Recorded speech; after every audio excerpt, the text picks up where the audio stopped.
Alright, okay. This should be good. Hello, everyone. Hello. Welcome. Hopefully the stuffs is fine. Just trying to get the Guild Wars window perfectly sized. There we go. I think that's about it. I think that's where we want. Welcome back! I didn't forget I had to poo. No, Avian 141. I didn't forget that. No. I was just making sure, basically, with the way, if people don't know, the way that you stream, you use some software called ABS. And, you like set up a different scene for every game you play, and I'd forgot, you know, the stuff that I did with the new potatoes and stuff. I forgot to set that up on this, so I just disappeared to quickly go do that, which it should be okay. I don't know whether I want that name down there to reset every stream or once a week. I'm not sure yet. Anyway, hi guys, welcome. We're back to Nightfall. Is the angry head red hair feminist potato? Yes, this is. Wait, why is she a feminist? What, just because she looks progressive and angry and is wearing glasses, that makes a woman a feminist, does it? That's outrageous and offensive. And I think you should leave the stream right now. Thank you, but goodbye. Blocked. Let's go. Alright, let's see here. See, now the chat box is slightly there, because whatever. Alright, we're just going to have chat off like that. That's fine. Alright. So the UI looks as clean and clear, but visible as we can have it. Alright, I think that looks okay. I'm pretty happy with that. Alright, so hey guys, woo, today, so at the end of the last stream, alright, so a summary of the story so far. We are in the lands of Istan, a peaceful state ruled by I guess it's militarily ruled, sort of. No, they reveal they have a council and stuff that we meet later. But the peacekeepers, the enforcers of the law, the protectors, the military, these are the Sunspears, and they defend the local populace from dangerous plant life that seems to have grown magically indigenous to this region of the world, largely due to the hedge mages we will eventually meet in Vabi. The Sunspears defend the people from giant insects that harass workers. They, more importantly, defend the people from rogue groups of corsairs, piratical men from the Mitanni Keys and remote distant bogs of Istan, who attack the more wealthy and prosperous regions of the nation at places like Chabek village. So we are a new Sunspear. We are Wooden Spear Tato. We are a paragon. Many paragons exist within the Sunspears, and we defended Chabek village from a random Corsair raid, sinking their ships with explosive trebuchet shots, and now we seek to rise through the ranks. There's very little else going on in the story at all. We've helped a few people. We learned about a black moa, some weird relation to the story in Cantha. We what else did we do? We visited a couple of places. We visited the Great Sunspear Hall, one of the oldest standing structures on the Istani Isle. Did we read about this? Yes, we did. Which is a very cool place. And we managed to travel as far away as Champion's Dawn. But to be honest with you, last stream, I was rushing a bit. And we only have our one friend, Kos, a brash, bold, big-headed Sunspear who I guess is a little bit more experienced in the Sunspears as us, and he's gonna kind of be our bro for a long ass time. He's a good friend of ours. He's a warrior. We voted on him being a hammer warrior last stream, and now that we've risen through the ranks just a little, we are about to choose a second profession for ourselves in the training fields of Churir. And the story really will begin. This whole thing, basically everything from the previous stream except the first mission, I cut out of my Let's Play because it's not really that interesting. And our build is messed up and weird, but hey, whatever. Hi, Wooden Spear Tato! It's lucky I found you. Here's a bit of advice. Don't go afraid to take chances. Your skill will help the dice fall in your favor. And to remind everyone, yeah, we've played this before. Yeah, we've covered it before. I've covered it in more detail before and so on. However, I find myself so often romanticizing and idealizing the experience of Nightfall. I want to know whether, you know, it's nostalgia glasses, and I want to maybe share it with some of you new Guild Wars 2 guys. But I want to know, you know, like, is it really as good as I remember it being? So as the Sunspear, you never fight alone, so to be effective you must learn to command those you are fighting with you in the field of battle. There are many new lessons to master. Command training will teach you the techniques you need to know to make tactical decisions during the heat of battle. We can only provide you with the tools. What you do with them will determine your fate. When you're ready, report to Tactician Harj in the Chura fields to commence your training. Alright. So, last stream as well, we talked a little bit about the mechanics of Guild Wars 1. How it works. I kind of want to shrink the compass down a little bit more again. Remember, your main areas of focus, guys, are going to be the party window to see my health and the health of all my friends. I only have one friend at the moment, that's Kos, who's running along with us. He's over there. You want to be focusing, if you want to get the most out of spectating this game, on the compass up here, because I can command my heroes to move around. So I can put a flag over there, and Kos will run to the flag. Or he will go specifically to this flag, Kos's flag here. And then when I get other heroes, we get other flags we can do with them. And then I can remove the command. So we get real control. So you want to be looking at what I'm doing on the UI up here. But also these red dots. This is mostly where I'm going to be focused as well. And then you want to look at my energy and my skills. Very similar to Guild Wars 2 there. But a lot of your focus will be up in this top corner. I'm sad to say. Yeah, I have only one friend. One. A single person. Alright, so as you can see, guys, this is actually where we sunk the ships, and the ships are still down here. This is where the first mission took place, but this also happens to be the tutorial area. You know, a bit of trivia for you guys. One of the reasons that Guild Wars 2 exists at all is because while designing this very tutorial area, the third in the series that the devs had made, they'd already done pre-searing, then they'd already done an area in Kantha as well, and in Xingji Monastery. And then finally they did this, and they just had so much to load in, so many classes, it was just outrageous. And because of the bloat and the amount of time that it takes doing this, and making sure the learning curve didn't fall out of whack and stuff, the devs kind of realized they wanted to go with something else, in addition to many other things to do with their business model, and that's why Guild Wars 2 was born. It's kind of a cool place for that reason. Anyway, here's Hajj.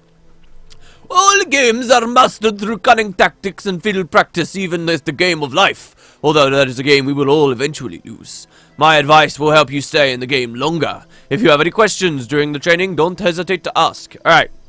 So all that stuff I just told you about, he can tell you about that. We're just going to do the quest. Welcome back, Wooden Spear Tato. Let me know if you're ready, and I will separate you from your squad so you can issue them with commands. So he's thrown us up on this thing here where we can't get off. I actually like it when Guild Wars 1 does stuff like this, because it doesn't very frequently. And he's speaking to us. He says, "Arrayed around you are 3 areas to control. By issuing commands to your squad during this training session, you will be able to capture those various areas under different circumstances. You must destroy all enemies surrounding an area to begin capturing it. Moving you or your squad outside the area will halt the capture process." So he wants us to move over there. You must destroy all enemies surrounding an area, blah, blah, blah. Control.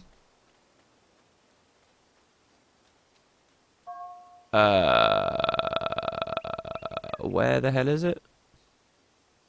Movement. Nope, it's not that. Action. It's not that.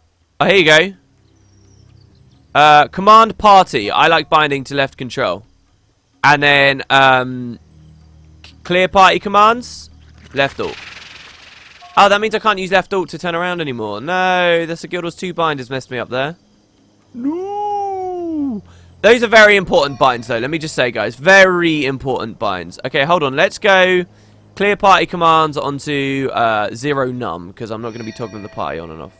Then we'll remove that. Don't worry about the pinging. We'll talk about it in a second.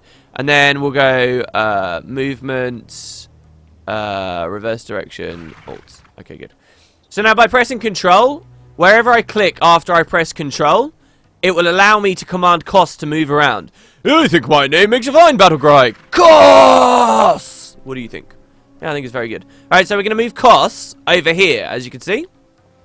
And this is area 2, so we're going to capture it. Think of this like area 3, sorry. Think of this like a conquest point. So he only has 1 pip there. So now Kos has to fight. So we can micromanage the balls out of him if we like. This is Kos's skill bar. We can put it down here or something, right? And we can see the AI is using stuff, but I can control him. If I want him to heal right now, I can click the heal sig, and he'll use it immediately, you see? If I want him to use power attack instead of just adrenaline abilities, we can do that. And he final thrusted it, and now he's going to target that. He's going to power attack it again. I want him to watch himself straight away. He did it before me. Alright, so you can micromanage. We gave him an elite, a hammer elite, but you can't use it at the moment. So. Another power attack. And just like ranger pets in Guild Wars 2, you can set him to be offensive, i.e. he'll fight on his own. Guard, i.e. he will only fight what you choose him to, or when you target something, or avoid combat, he will never fight. Now that he outnumbers the enemies in the area, you'll see that it's got 1 pip of degeneration, and it's going to come up. Okay, so this is like Little Conquest, you see this? And in fact, if you're thinking, wow, this is really interesting, drawing comparisons between this and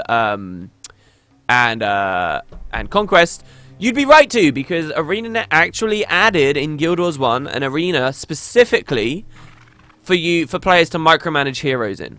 It's called the Hero Arenas. They never bothered to balance it properly. I'm sure they wanted to, but this was the problem with Guild Wars 1, alright? The problem was, there were so many game types and so much balance and so many concerns across so many boards that hero battles was just terrible for its entire implementation.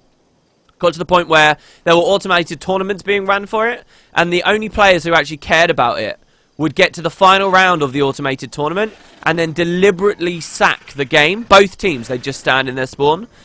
What you got to remember is Guild Wars 1 had... No.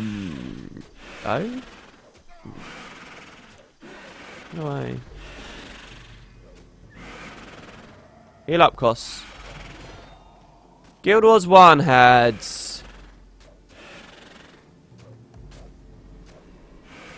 Oh, can I not do it while I'm in an outpost?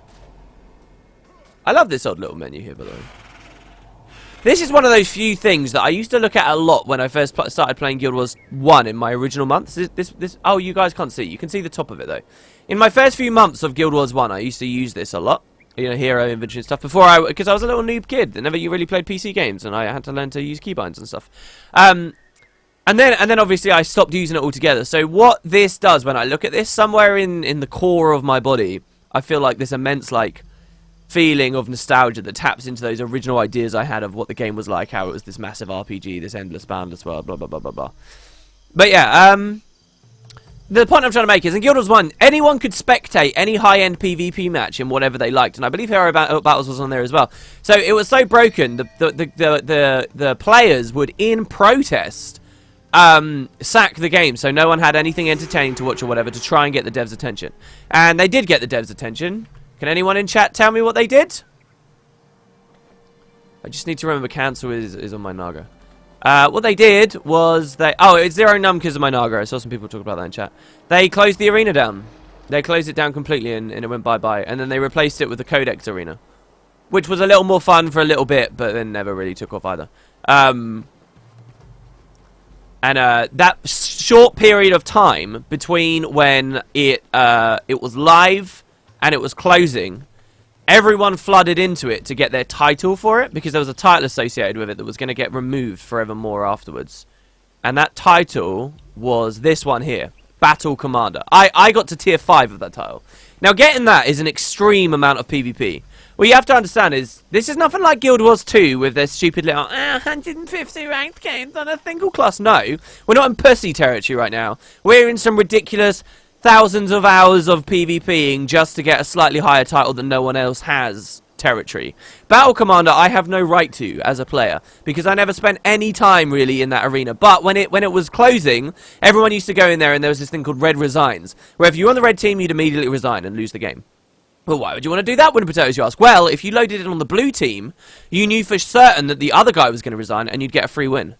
And so in just a couple of seconds, you'd either get a win or a lose. And so you'd go in and go in and go in and go in, and you get loads of rewards. You get like loads of Balthazar faction, you get loads of Zekis. And so many people did this. Such a high proportion of the PvP community did this, that ArenaNet couldn't ban or chose not to ban or punish anyone who was doing it.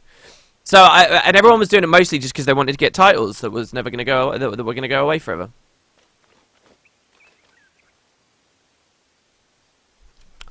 You said the silent part out loud.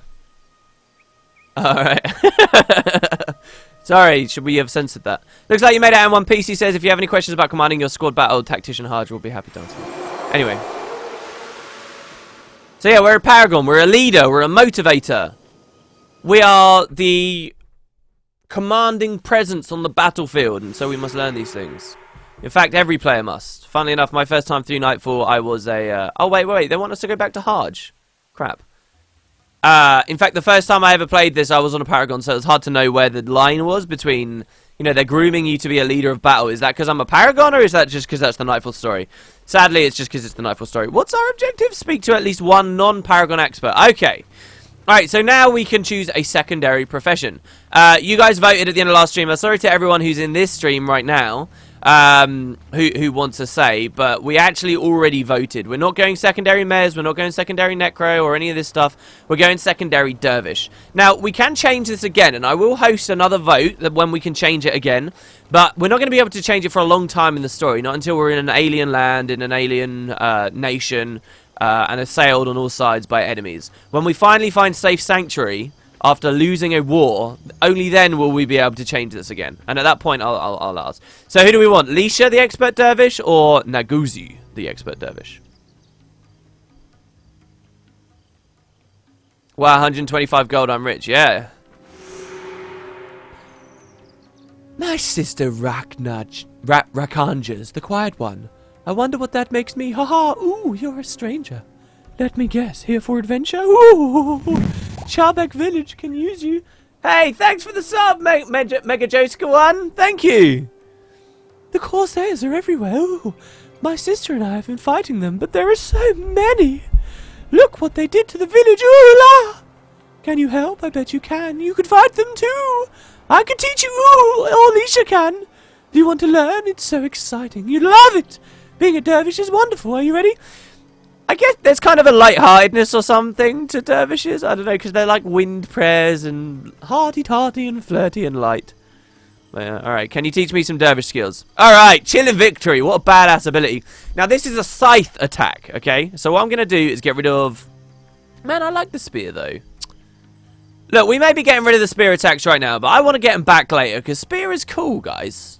Alright, chilling victory. Cripple... Wait, okay, sorry. This does a lot more damage and AoE to people at low health. Dervish is a cool class. If this attack hits a foe, the foe is crippled for 3 seconds. This skill does extra damage if they're moving. So, crippling sweep. Because cripple isn't really a thing. Wait, what? No, sorry. What? Did I just say cripple isn't really a thing? Ignore me. Jesus Christ. We're going to get rid of the signet of aggression, I guess. Now, we don't have a scythe, though, so I'm not quite sure what they're expecting. Oh, she gave us a scythe. The starter scythe. So you'll notice by equipping this, it disables our divine symbol, as in we cannot use this. This little mechanic here, by the way, where it keeps it in the slot but disables it, is something that Guild Wars 2 should have. Helps with inventory management an awful lot. Pretty basic. Alright, and we got this expert dervish over here. Nagozi, dervish, fight! I fight Corsair. Protect Charbek village. Fight Corsair who have big log. Log hit Nagozi on head. Now Nagozi much happier with world. What's it very simple? Nagozi fight Corsair. You cannot fight Corsair. Stuck enchantments. Fight like practice dummy. But without big log. Nagozi teach you how. Alright, so we can learn a lot about the dervish, obviously. They have enchantments. They also have flash enchantments. This was a new mechanic they added just before they overworked elementalists in the very last days, I believe. A flash enchantment is a special type of enchantment that has no cast time. Because they can be cast while moving, flash enchantments can be much more powerful than regular ones. However, flash enchantments disable your other flash enchantments for a short duration every time you cast one. So they have they're instacast attunements that have global cooldown on them.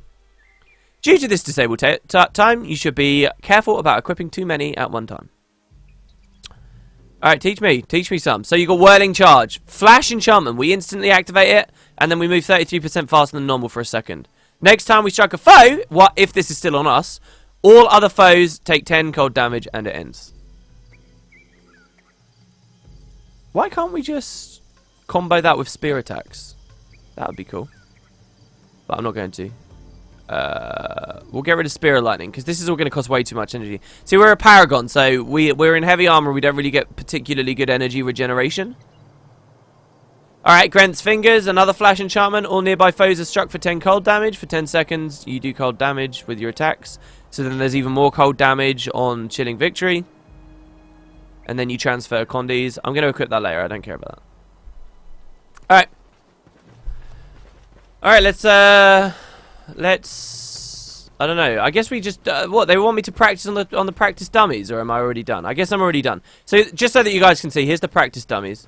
And you can see sort of like... So, in this game, if I'm in the middle, there are different terms in this. They don't have like a unified radius unit system in Guild Wars 1 like you have in Guild Wars 2. They had different terms specifying different things. So, if an ability says that it hits adjacent foes, and I'm stood in the middle, this is about where adjacent is. Okay? Nearby is the ring after that, okay? in the area is the ring after that. And then there's another one as well, really close to you, I believe.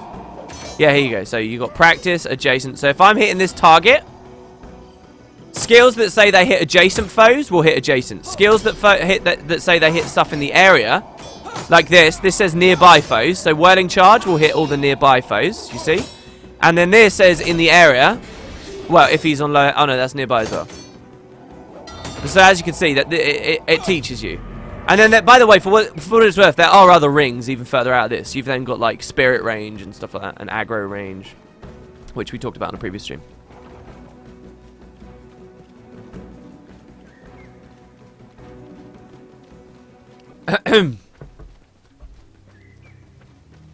Unlike in Guild Wars 2, in Guild Wars 1, only scythes had AoE auto attacks. Oh, I thought you said that differently. I thought you were suggesting Guild Wars 2 had scythes, which would have been hilarious. But yeah, no, that's true. So, scythes strike slightly slowly, but the autos will cleave 3 targets in front of you at all times. Basically, lightning whip. I hope you got some good advice and are able to choose the right profession to complement your combat style. Choosing a secondary profession is a big decision, but it isn't a permanent one. So you can imagine, right? There are 8 classes in this campaign. 8! Can you imagine how long it would take to go through all of that? And like speak to everyone, unlock all the skills, figure it all out. Alright, and so then we can choose. You guys already made the choice. It's Dervish. A good choice. It suits you well. You're a lucky person indeed to find your true calling in life. Alright, thank you first, Spear. Let's get on with the plot. Alright, so here we go. Now, I want to remind you guys, just before we go into this, on the first cutscene, you saw Cormier fucking about with some ruins. Remember that? Good. So first, Beard Devad has orders from our leader, Cormier. Cormier feels it's time we reclaimed the first city, which has been lost for longer than anyone can remember. If she can pull this off, it will certainly fortify her legacy as the greatest Spear Marshal in Sunspear history. So the leader of the Sunspears is a Spear Marshal. So she is Spear Marshal Cormier. Spear Marshal Corsair, wow.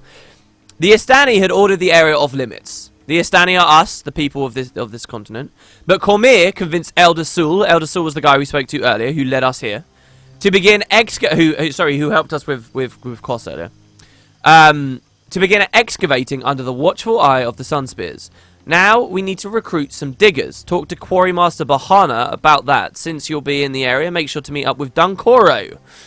He's at the cliffs of Dohjok, and I'm sure his expert planning skills will come in handy. So a couple of new characters, and the game kind of spoils it straight away, but you'll see the end of this quest, this Dunkoro fellow is actually going to join our party. Not Quarry Master Bahana or any of the diggers that we hire, but this guy Dunkoro. He's also a Sunspear. He's a wizened old one. I love if someone says that, can't I go kill into something instead? They just cannot do the entire story. So yeah. Cormier's taken an interest in the first city. What is the first city? Don't worry. Well, don't worry. Things will be explained.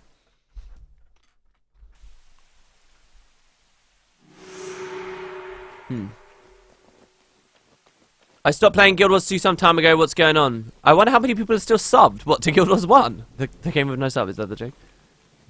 I want to know why. What exactly is? Let me look here. Panel. Commander, mission. That should be O. Oh, it's open score chart. P is unassigned. P I used to have assigned as a thing. So you got observe, okay? Now if you press P. Oh my god, this is crazy.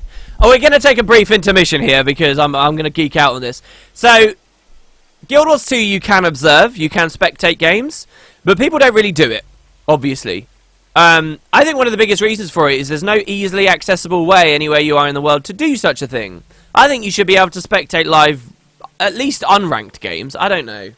But they don't run enough automated tournaments. There are still holes. There are definitely still holes with Guild Wars 2.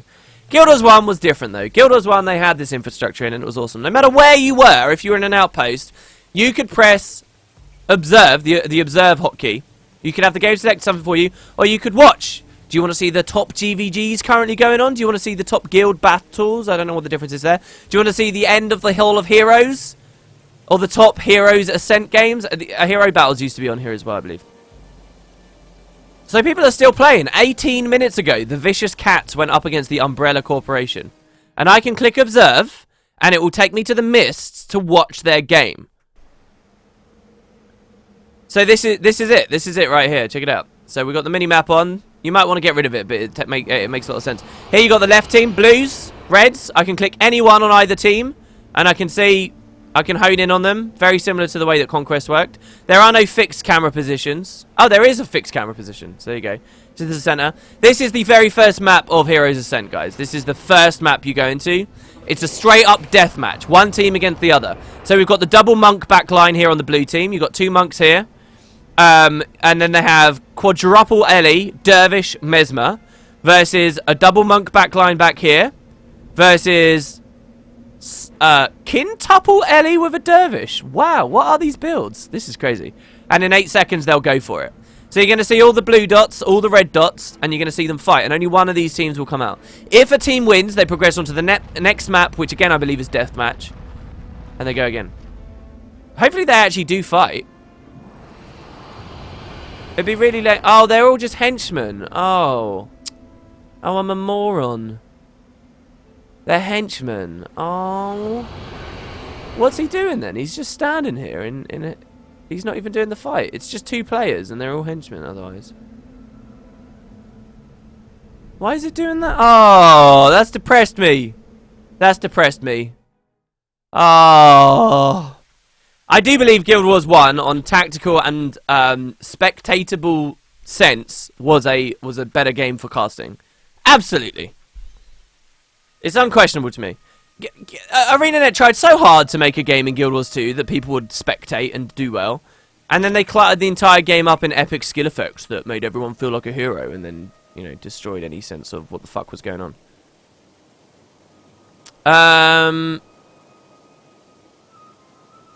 That's the underworld, that's the underworld, that's the underworld, that's the underworld. Look, if someone's in the Hall of Heroes, so the Hall of Heroes, this is the last map, okay? For those of you who like lore as well, by the way, this will be really cool to watch, because the lore of this is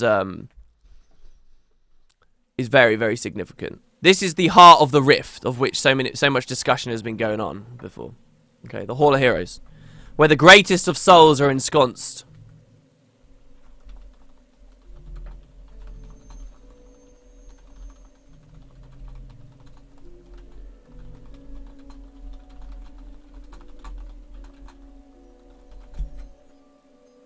I just tweeted out what we're doing. More people deserve to see this. Templates are missing. Yeah, build templates and stuff. Alright, so once again, we do have teams filled with... Oh, no. We do have some henchmen. Basically, this is a pure henchman team with a single Ellie over here. This is his team, okay? And then over on the other team, we actually have some humans. We've got... That's a player, that's a player. They're all players except 2 henchies. So this is 6 people against 1. So I'm guessing the red team's going to win because the green team... And yes, that is green team. There were like matchups on this where it was like 3 players versus, you know, like multiple teams all at once. It was very cool. So basically, you see these 3 stars in the middle here, or these 3 things in the middle? There are multiple objectives going on. Flag running. As you can see over here, you've got some capture points, all right? Some flags that people are running. So this would be the 3 teams, I believe. Red, blue, and yellow. Sir Potato, could you please organise games in GW1? It would be pretty interesting. Just suddenly have a bunch of noobs fly in. It would be really cool. So here you see a classic meteor shower. Actually look like meteors, not like fiery balls that shake your screen when they land. Yeah, Fort Aspenwood and Jade Quarry. But yeah, so you've got King of the Hill going on, you have flag running going on, you've got a lot of stuff going on. Hey Skywalker, welcome! Welcome to the Spud Club!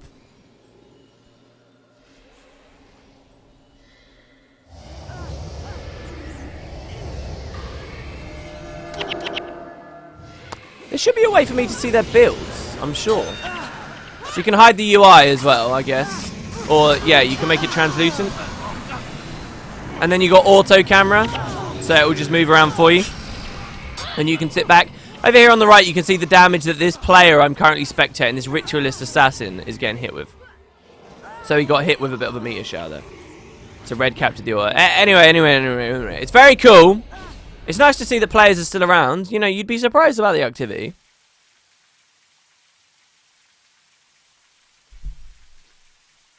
Did I ever get myself to the Hall of Heroes myself back in the day? Once.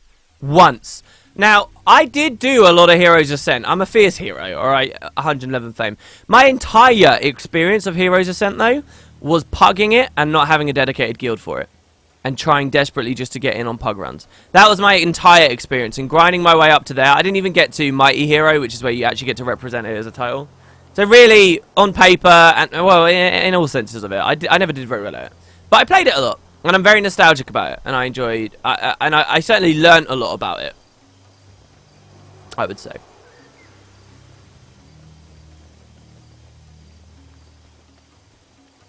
Yeah, pugging was not easy, I'll say that much. Alright, so we are going to check out Fariner, the first city. Let's get going. Fariner is over here. Why does Cormier want to bother with it? Who knows? Now, here we've got a choice. We can just walk. We can waypoint, for lack of a better word. We can map travel. There's a better word. 2 words. To Champions Dawn, where the diggers are and stuff. I'm actually going to walk there because I do want a little bit more experience because we were struggling a little bit. Plus, the reputation for getting this bounty Cormier is offering on all the plants can't do any harm. Plus, don't forget we've got that chef who wants a bunch of stuff. And, hey, that might be quite nice. So here you go. That's whirling charge. We really should. Oh god! And then there's. We're not going to do very well here, guys. I promise you that. This is an awful build. I'm going to go back to spear. We'll let ourselves roll into a few more dervish skills before we start fucking about with that. All right, I'm going to go back to spear just for a second because seriously, I mean all my attributes and stuff are in there. Alright, so we don't have enough to bump up Spear Mastery up to 6, so we'll just do it that way. We're just going to load up on as many spear skills as we can at the moment. Chilling Victory is a scythe attack. So here's our lines. Now that we have 2 professions, this is how it goes. No attribute. These don't scale, they just are, okay? Then you've got Leadership. These only primary Paragon classes can actually invest points into. Which I may as well there. Oh, thank you, Sebastian! Wooden Potatoes team has won a battle in the Hall of the Heroes. Hell yeah! Oh, I never saw that. And that's the other thing, guys. Across the entire game, when you won in the Hall of Heroes, it broadcast it out to the whole world. This happened. Thank you so much, Sebastian. It broadcast it out, and that never happened to me. I never got the benefit of it. We can put a point in motivation as well, I guess. For a little bit more on the mending refrain. Signet of Synergy, I guess I'll put on as a... So we've got 3 signets on the right. None of these cost energy. We can use these at any time. You got Leader's Comfort on our skill 6. Should be there. So we'll just do it that way. Which is our heal. We have 3 attacks. And then we have an Anthem that buffs our attacks, okay? And then, of course, last of all we have to do is actually equip a spear. And here you go. So I was talking about the identification system before. Here we have a Sun-Touched Spear that does 6 to 8 damage. But it's also unidentified. So, it's got an extra perk on it. It's kind of a cool little... Ooh, what could that be? I don't know. I think that it's a cool system, especially for new players. So, what we need to do is find a merchant, such as Shatam here. And Shatam will sell us identification kit. As you can see, for 100 gold. Here, have the kit. So, now we can double-click the kit. And double-click our spear. And we find out it's got an inscription on it, which halves the casting times of our spells, but only at a 5% chance to proc. So, it's unlikely to happen, but there it is. We also have this tribal shield here, which I want to equip. I think Kos had that originally, before we gave him his hammer. Did we ever give him a hammer? He still doesn't have a hammer. Look, since Kos doesn't have a hammer, let's get rid of Earthshaker on him for a second and give him a sword elite, alright? First person in chat to do a plus sign and then pick the sword elite gets to choose it. Do we give him Crippling Slash, the elite? Which will bleed and cripple on a reasonable adrenaline cost. Dragon Slash, the Canthan ability that does a shit ton of damage, gives him adrenaline as well, but costs a lot of adrenaline to cast, so he'll very rarely be able to do it. 100 Blades, iconic greatsword skill from Guild Wars 2, has an energy cost and is actually a buff for him, which means he does lots more slash and damage. Do we give him Pure Strike? By the way, the AI works very well on 100 Blades. Do we give him Pure Strike? Sorry. Quivering blade. If it strikes, do 10 damage, and if it hits someone who's moving, they will be dazed. Which of those sword elites do we give him? Plus crippling slash. Really? Okay, crippling slash. I love all the 100 blades coming in later. Guys, it's too late. Koss is using crippling slash now. He's got final thrust. Do you know what? You could kind of give him a build, like the Guild Wars 2 sword build, right? If it borrows enough of the names. That'd be kind of funny. So what we're going to do is we're going to get rid of his hammer mastery. We're going to bump up his swordsmanship again. And then we're going to give him a bit of strength, which gives him some armor penetration.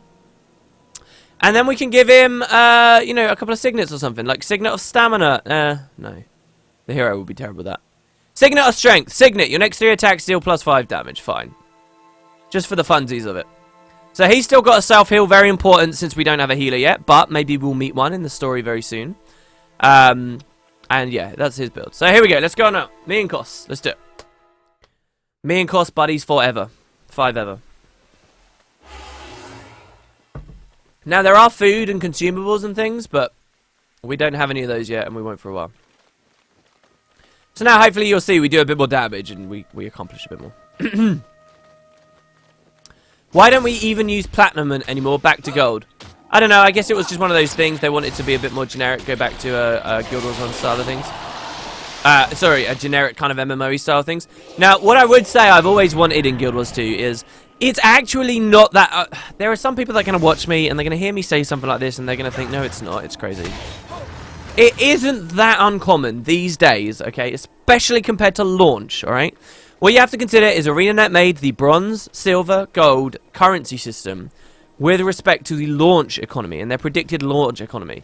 And a lot of that stuff was way out of whack. For example, they never expected the cultural armors to be as easy, T3 for example, to be as easy to get as it now is, right? That was going to be like some insane thing. So, they designed that back at launch. Compared to at launch, it's actually not that uncommon for people to get 1,000 gold in Guild Wars 2 now, is it? And yeah, again, like, really think about it. A lot of people will be getting 1,000 gold. That they will. You know, you don't even have to spend that many gems on the game anymore to get up, you know, half of that, right? You really don't. So anyway, my point is, with respect to all of that, I've always wanted to see platinum come back in Guild Wars 2. Why not? Have people who get 1,000 gold get, like, at least a title or a little achievement. Like, there's an achievement for getting 100 gold called Golden. Add an achievement for getting 1,000 gold called Platinum. Why not? Wouldn't that make a lot of sense? That'd be cool, no? Maybe it's just me. Nightbot died, did it? I'm sorry if Nightbot died. I need to fix Nightbot. I haven't looked at Nightbot for so long. Gotta figure it out. I gotta figure out how all the stuff Moon did as well works. Now that we're doing like 2-hour streams a day instead of 4-hour, I do have more time around the sides of it to work stuff out.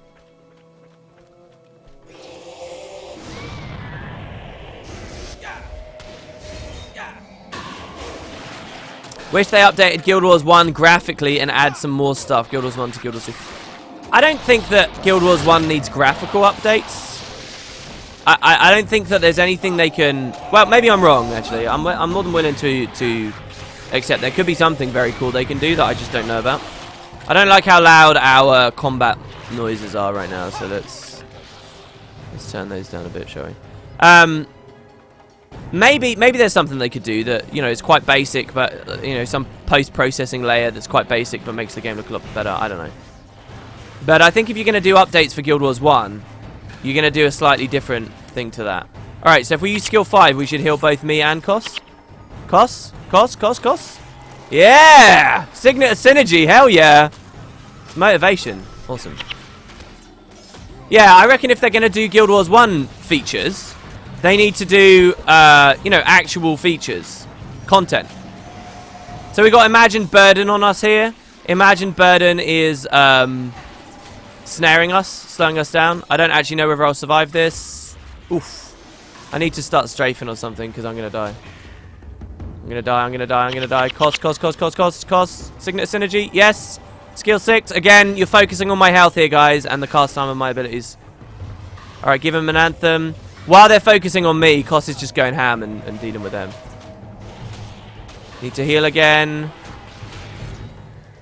This is good. This is a proper, like, motivation style paragon going on here. I'm keeping myself alive by supporting my friend.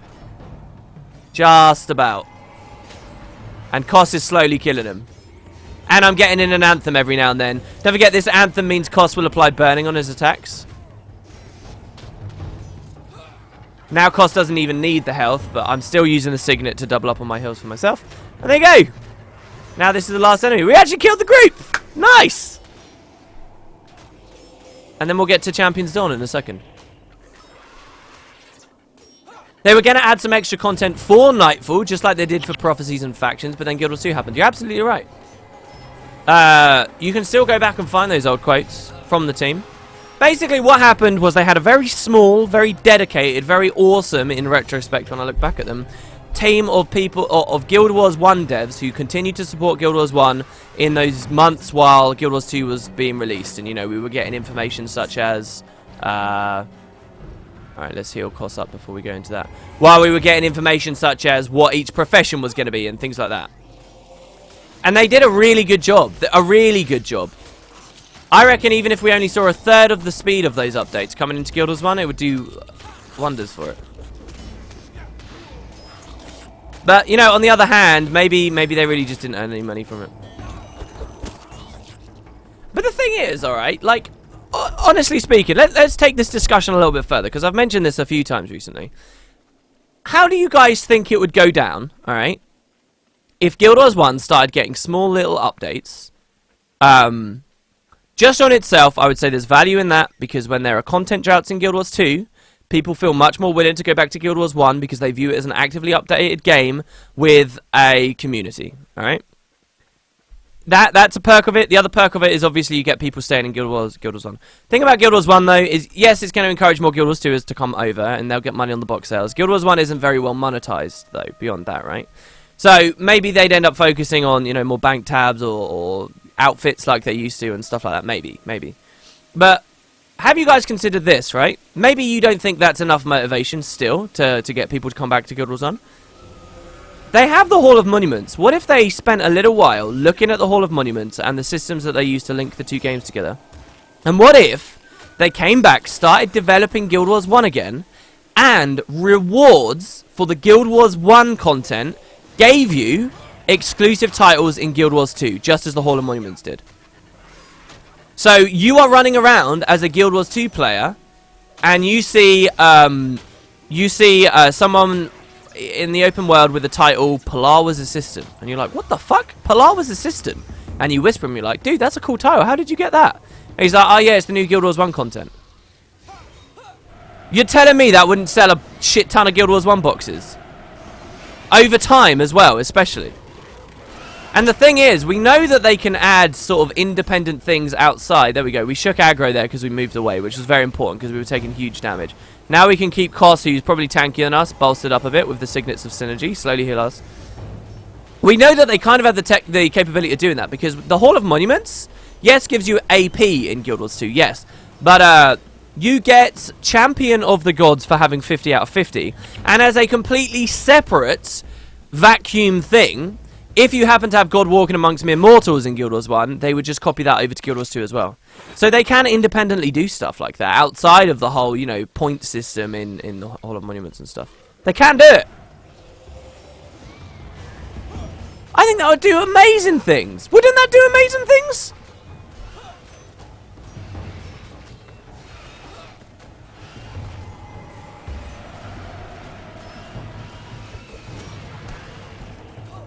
And it doesn't have to be this big complicated thing. You would just have a single little cell of people, a single little group, who go away. Koss is getting hammered. Hang in there, Koss. Hang in there, bro. Keep the damage going. I'm not using my other Signet at all. Keep it going, bro. Keep it going. That's it. The heal sig. Yes, good. Alright, good. Wait, the more we kill, the better this goes. 5. Heal him up. Oh my god. Alright, do you guys understand why it's Koss the boss? Look at him over there. Look at him, I can survive for a second on all this. And he's just hammering him. He's getting a little bit of support, but Jesus Christ. Alright, so yeah, that's a good point. Someone said in chat, does anyone really care about titles in Guild Wars 2? Yeah, I agree. It's not the greatest thing. I would say people care about AP, though. And And I don't think it's offensive to reward AP. They already reward AP for Guild Wars 1 activities. And I think those who are dedicated to the franchise as a whole are allowed to enjoy higher AP totals. You know, or minis, or, you know, they have the Hall of Monuments there. They can give you items and stuff. Alright, what about this? You are in Guild Wars 2. You are running around Kessex Hills. You find a ranger, and the ranger just so happens to have a mandragore pet. And you're like, what the hell? You've got a mandragore? The problem is with that, then, it's now you're asking the devs to build exclusive content for Guild Wars 2 and Guild Wars 1 at once. So it'd have to be copied across. A mandragore is a bad example. You're in Guild Wars 2 and you see a player with something Guild Wars 1 related that also exists in Guild Wars 2 but isn't a pet. Is that going to be a bit too hard to do consistently? Considering that I'm struggling with a single thing. I don't know, it could be anything. Anything in the world that is vaguely related to fucking Alona but isn't currently a pet.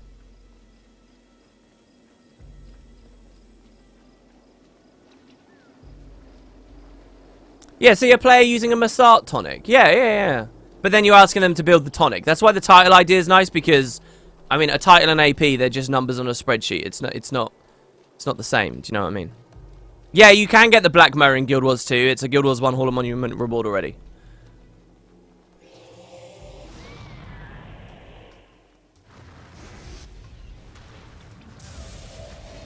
You know, the only rewards I would say they can't do, realistically, is like, you know, like ascended items and stuff like that. But I stand by what I'm saying. I think that'd be really cool. I think the other devs could do that. I don't think it's outside of the world of craziness. And the thing is, so much Guild Wars 2 development seems to be constrained and struggle because you've got so many teams, they're always swapping around, they're always helping each other out, nobody has got like a set role in favour, I guess, of making a healthy, nice, fun workplace. They're not very restrictive on the cells that people work in or where their desk is and stuff like that. I don't know. I mean, we've heard that story about how Mike just moves his desk around wherever the hell he wants before. But if you had like 4 devs, 5 devs, and they are the Guild Wars 1 devs, there's no ridiculous amount of meetings that they have to have with loads of different people. There's no question of the resources they have to pull from elsewhere in the company or whatever. But, you know, they take the time to get talented to dev in Guild Wars 1, and it's on their shoulders and they do it. I don't know. Oh, I'm sorry, I skipped dialogue. Ah, he said this quarry is my life. Blah, blah, blah, blah, blah. So here's Quarry Master by Hana. Oh my god, it's because I was looking at chat and I just clicked. Whoops. No Phoenix Bird? Talk about the Phoenix Bird? Well, I think that they should save stuff like that for when we get Cantha. Maybe they should save the Nightfall related stuff for when we get Nightfall in Guild Wars 2. That's fair enough as well. Alona. Alright, so Quarry Master by Hana says this. Some of my family is from Chabek, hero, so it's an honor to meet you. We save Chabek village. I would love to give Cormier all the diggers she needs, but I can't help her excavate the first city until I get my own quarry under control. Scree harpies have overrun the equipment, and my workers have their hands full just keeping them in check. Okay, so another threat that opposes the people of Istan. Harpies. Harpies had not been seen in the franchise. These are the very first harpies we will ever meet. I know they're common, they're all over the place in Guild Wars 2, they've migrated north. Back in Guild Wars 1, these were the first harpies. And they were of the Scree variety. Meet Hamar at the edge of the quarry and bring some backup if you can. With your help, we can retake the quarry. That will free up my men for Cormier's task. You know who can really help you? Dunkoro. He's a master at planning and has served with Cormier for years. I think he's in the cliffs of Dohjok. Alright. So, everyone's recommending us this guy called Dunkoro. So, we want to sort out the first city. So, but the diggers are held up at their own quarry. So we're just going to, you know, be the muscle for them. And then we get to go ahead. So, Cliffs of Dohjok. What about some of these other little quests for a second here? Meet Ellen Bell on the riverbank. Feast of Boca. Obtain a Drake Kabob. Identity theft. Recover the lost shipcratement from the Corsairs. That's in the same area. Rising in the ranks. Get Master Sergeant. How close are we to Master Sergeant? Oh, 2 kills away. 1 kill away, 2 kills away? Hold on, guys. We're getting Master Sergeant.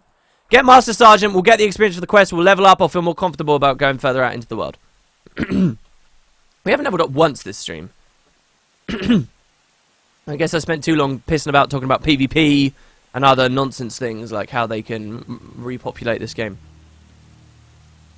My mic is way too loud. It's clipping a lot. Yeah, I have actually noticed it's clipping quite a lot. Hold on. Thank you for pointing that out. A lot of people don't. Luxon because turtles.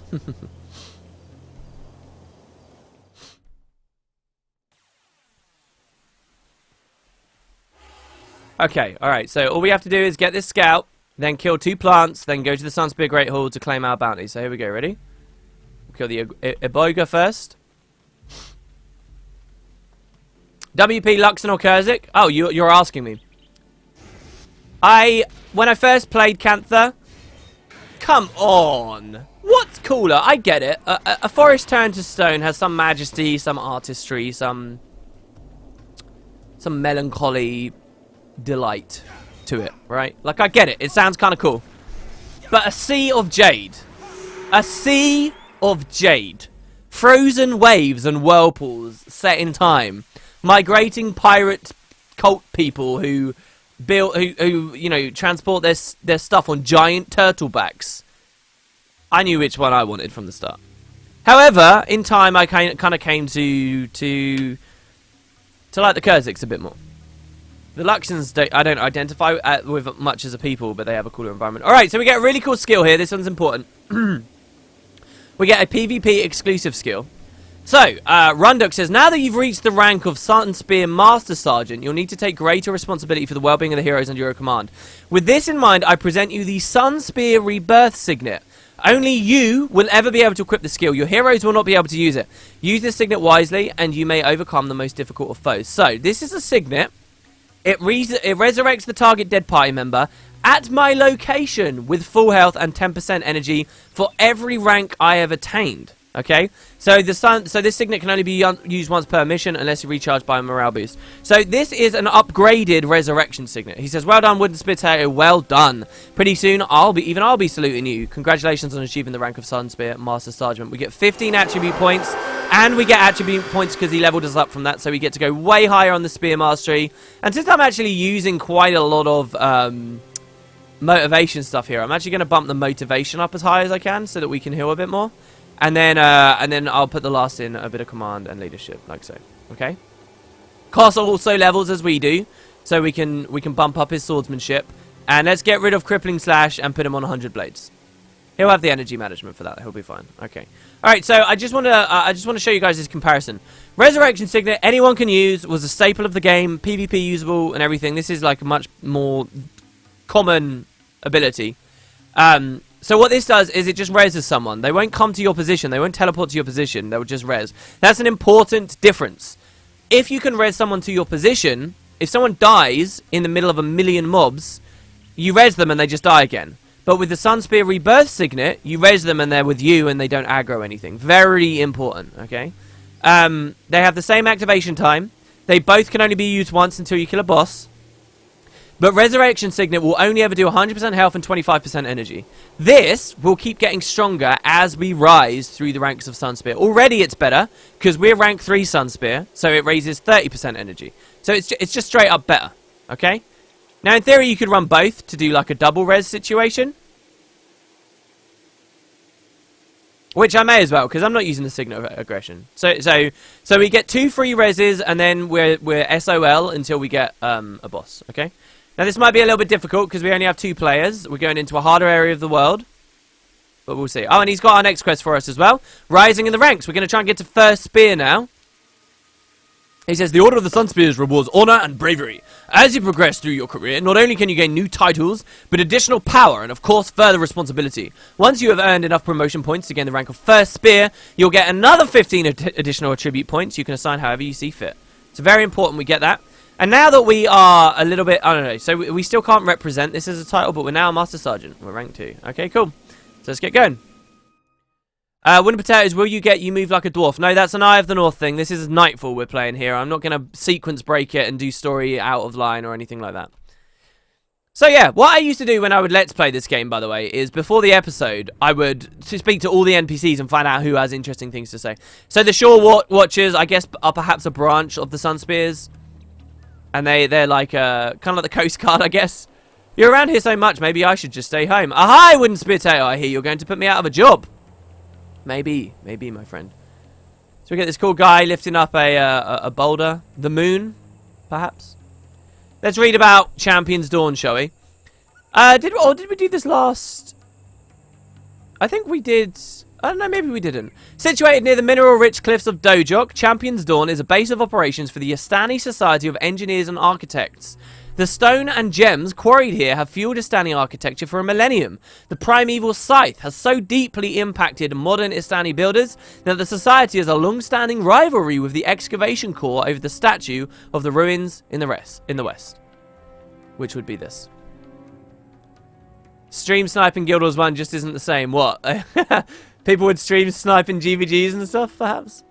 Right, so that's Quarry Master Bahana. The dialogue we missed, by the way, was this. This quarry is my life. Every stone that leaves here is unmarred and perfect in every way. That's my guarantee to all of Istan, now and forever. And we got a guy over here called Dajwa. Yeah, signets aren't spells, they're signets. So that's very important. When you mouse over a skill, it says something, the category of that skill, and then full stop. So this is a spear attack. This is a chant. This is a signet. This is just a base skill. This is actually kind of rare for it not to have a delineation. This is a signet and so on. So when other skills bounce and interact off of them, you have to know what category each thing is. Very similar to the way card games work. And that's because Guild Wars 1 is heavily based on Magic the Gathering. What am I going to do if she says no? Do you think she says no? Blah, blah, blah, blah, blah. It looks like he's got a problem on his mind. All right, let's head on out into the cliffs of Dohjok, shall we then? Yes, when we unlock Dunkoro, our friend here, we will have another person in our party. And eventually it's going to be like Final Fantasy style or, you know, Dragon Age Origins style or whatever where as we continue to play, it's going to get harder and you guys get to vote. You guys are going to be able to choose who we have on our team and so on as we play. So this scout says, I was sent here to scout out the area and check out on the scale issue. And I'm telling you, it's a real problem. These scale are everywhere. They're just like locusts. Cormier's giving me a bounty to offer anyone willing to help lend a hand. Cool. All right, let's do it. So here's Zerai the Learner. This is a name you guys will recognize.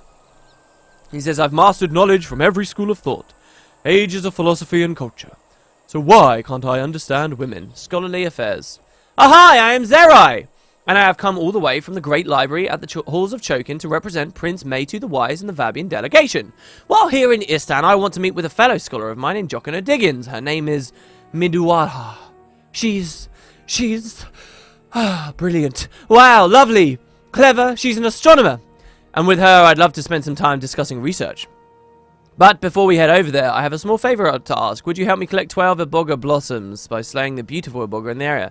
They have a very special plant specimen that I'd like to provide for my colleague. Okay, fine. We can do that as we do this. And here's the main man himself, Dunkoro. Dunkoro, meet Kos. Kos, meet Dunkoro. You two are going to spend a while hanging out. So, let's get a real good look at him. Dunkoro is one of my favourite Nightfall characters. He's got like this gold crap on his face. Cool little outfit. Eventually, we will change this outfit. So, there you go. Dunkoro. He actually has... Oh, no, he doesn't. I thought he had a ghostly stuff there. Alright, he says, you can't just run off without a plan. Let me help you. I've been with the Sunspear for years. I plan our strategies. Cormier executes them. Let me do the same for you. This guy is... Don't take that as generic shit flavor. I plan our strategies, Cormier executes them. This guy is like the core strategic advisor to the leader of the Sunspears. And yes, he never goes anywhere without a plan. He's a tactician. Hello there, Wooden Spear Tato. I wanted to meet you since I heard about your success at Chabek Village. Cormier asked me to go... This is such like a trope. It's like, I'm the hero of Kavach. I'm the hero of X or Y. Cormier asked me to watch your back during the first few missions. I guess there's trouble at Dohjok Quarry, eh? Blasted harpies. We'll have our work cut out for us on this one. We'll need a strategy. We can't just blunder around in there. Luckily, planning is what I do best. Now, let's go see what we can do about those harpies. Cormier needs those diggers if we're going to reclaim the first city. Alright. So you notice that Dunkoro came in as an ally, not like a party member or anything. He's just kind of like, you know, an associate right now. There's a collector over there. We're not too interested. Okay, so where exactly are we headed? We're just killing these guys, right? So now that we've got another ally, when I pop my anthem, I put out even more burning. Like I say, this is very, very similar to Guardian F1 in Guild Wars 2. Yeah, the hero of Shaymore. Well done. Yeah. Or, I mean, Guild Wars 2 does it basically on every race, right? I'm the Snaff Prize winner. That's why everyone needs to talk to me. I'm the Slayer of Isormir. That's why everyone needs to talk to me. The only cool one is Char, where you're basically, like, disgraced, right? You messed up, man. Your entire warband died. And you have to prove that it wasn't your fault. Char's story's cool.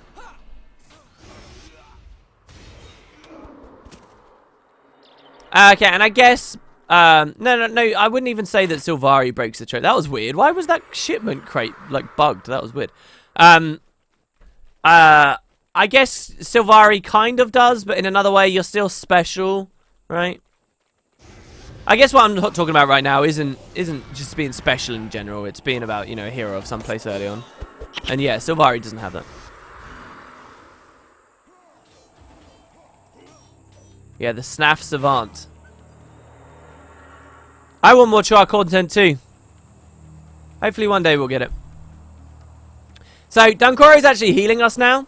So, this is going to be your first experience of Guild Wars 1 as it really is. The dedicated healer problem. I still stand by the decision to reduce weighting on dedicated healers for general content in the game. I like it for hard stuff. I like team synergy. I like everybody feeling like they have a role. And for those reasons, I'm very happy with what they did in Guild Wars 2's raids. However, alright, Koss died. I'm going to use the Sunspear Rebirth Signet. And he's up again. 100% health. And he gets to go. Now, the reason Koss got hit there so hard is because I aggroed more than one group. Oh, that was close. Hopefully Koss can, you know, get some damage in. We've got to kill these guys quick. But you're going to experience... For the general game, it's kind of very uninteractive and unengaging. So we've just used both of our signets straight away, which is really not very good. Oh, the Rebirth Signet seems like it's activating quicker as well. Heal me, Dunkoro. No! Alright, now Koss will use his signet on me, hopefully. Before he dies. There you go. The AI is already doing it. See, this is what I'm talking about. These things are all level 10. I think we need to level a little bit more, guys. I think we need to do some of those other quests.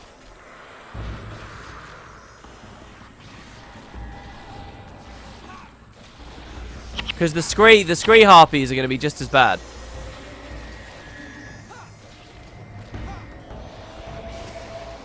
But yeah, generally speaking, it just becomes really unengaging, you know. For regular content, I do honestly believe, that a lack of a dedicated healer is cool. Because, yes, I pressed skill 6, but at least you're responsible for your own health. There's something going on. Alright, what do I do here? Another cool feature you're about to see at Guild Wars 1 that I miss greatly. If I throw that scythe on the floor, it actually goes on the floor, and other people in my team can see it.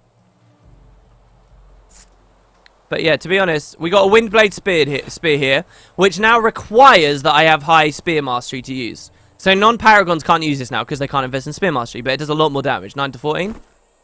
Much more damage. So that's good, because we're killing stronger mobs now. So we can do that, and that will help us clear stuff up. But to be honest with you guys, I don't know how I feel about this. We could come back in and kill those same blossoms again to finish Zerai's quest. How many have we got? We've got 3. He wanted 12, didn't he? Yeah, I will buy some bags. And yeah, we want some bags of purple. We're going back out. We're going to do this again. You're right. I don't want to be running around with inventory problems. So we need to find a merchant. We've got plenty of money. We just got to find a merchant here at Champion's Dawn. There he is. Hello, I am Kopanakaku. Alright. Belt pouch. Buy. Oh, inventory's full. Okay. Sell. We're going to sell the copper shillings. I'm going to sell Koss's old... Actually, we have to delete his old machete because it's customized. So you drag it to the bin. Done. The divine symbol we're going to sell. The starter spear, which I no longer care about. We're going to delete that as well. We're going to get rid of the recurve bow. Recurve bows can be nice, and it's actually worthwhile holding on to it. Because though I can't do much damage with it, as I'm not a ranger, I can at least use it to pull enemies to me. There's the shipment crate. Or a shipment crate. Alright, cool. So now we've got the space. We can buy a belt pouch. And we can equip the belt pouch to this slot here. There you go. And that's another 5 items. And then there's bags here. So you can buy a bag. And then another bag. Each one holds 5 items. Guild Wars 2 does way better for this, by the way. For, like, inventory management systems. Way more fun. Now, we don't have enough money for too much more, but I'm going to buy this bag of this rune of holding here. Now, this is a rune you apply to your bags, and it doubles their storage space. So now we've got a lot more storage space. Guild Wars 2 storage inventory is way better. You're a fool if you suggest otherwise, to me. Okay. Yeah, let's get back out there. Let's get Dunkoro, and with Dunkoro's help, we'll do some of these other quests. I'm not quite sure what that shipment's from, though. I'm not sure what quest that was, but hey, whatever. Oh my god, go away, go away, go away. So this guy, if we get a couple more petals, he can give the panai salad, which is for that guy's kebab. I'm playing the market, ripping off those poor Istani merchants. Hell yes, I am. You're damn right. Neok91 says, what would you think about nerfing money from champ bags by making waypointing free? Like how they did with armor. Oh my god. Did we go the right way? No, we didn't. Nerfing money from champ bags by making waypointing free.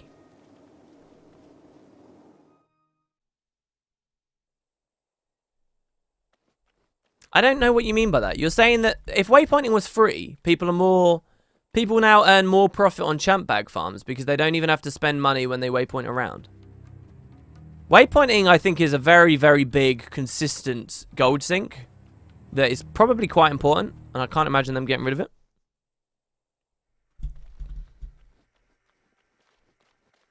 Oh, that's not what he wrote. What would you think about nerfing money from champ bags, but making waypointing free? Oh, not by making waypointing free, but making waypointing free. No, I don't think that nerfing money from champ bags means that all of a sudden waypoints deserve to be free. Waypoints had a cost before the champ bags came in the game, and I think that it should stay that way. I don't know. I don't know the economy. You'd have to have real stats from ArenaNet to know exactly how much money the waypoints siphon out. But yeah. WP cannot read. Yep. Thank you for the insult.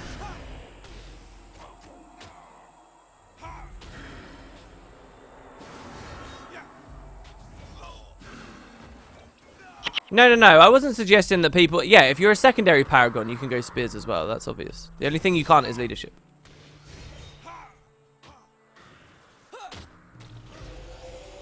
Alright. Let's just deal with a couple of Corsairs, I guess. And then we'll go try and find some more of those plants. And we'll deal with those as quickly as possible. Copper shilling, fine. Thing is, we only have a scale blessing, so there's no point really killing these Corsairs and going mental at them. Oh, here you go, though. There's a boss over there. That's Sube the Greedy. So I'll leave that boss there because there's a chance, unless he's a part of a quest. Is he a part of a quest? What quest have we got? Oh, my God. All right, fine. We're going to figure this out. We've got Hidden Threat. That's not in this map. We got the Kebab.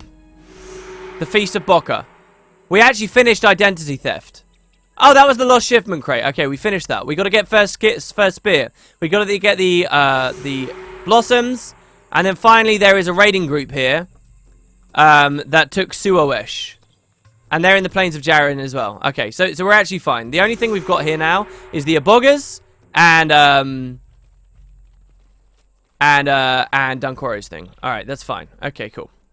Actually, a lot of these we can finish, and we're gonna finish them in a second. You know how frustrating it is when you want to craft a legendary, but you don't have enough obsidian shards. Yeah, well, those old Balth runs. The thing is, I think aren't obsi shards okay from fractals? It's like 15 relics and that's it, and like 20 silver or something. I don't know. I guess that could get quite expensive as well. Luckily, I've been okay with my. So here you see we fought the same. We're at the same power level, strength or whatever. I've got a better spear, so I do more damage. But that was way easier. And why? Because we only fought one group at once. And that's what a lot of Guild Wars 1 is. It's just aggro control. It's just knowing where to stand and what patrols to avoid and where. That's all it is. And that's why so much of your focus ends up on the map or on your skill bar and watching cooldowns and your energy.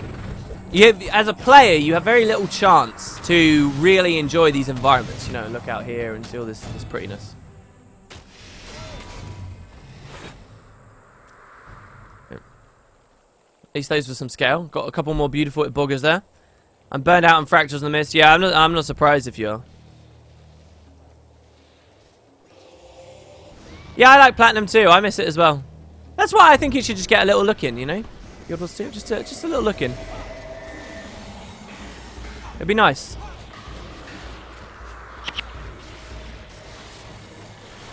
I think the more little cheeky throwbacks and things like that they can do right now, the better. Because there's a lot of people who are only in Guild Wars 2 because they played Guild Wars 1.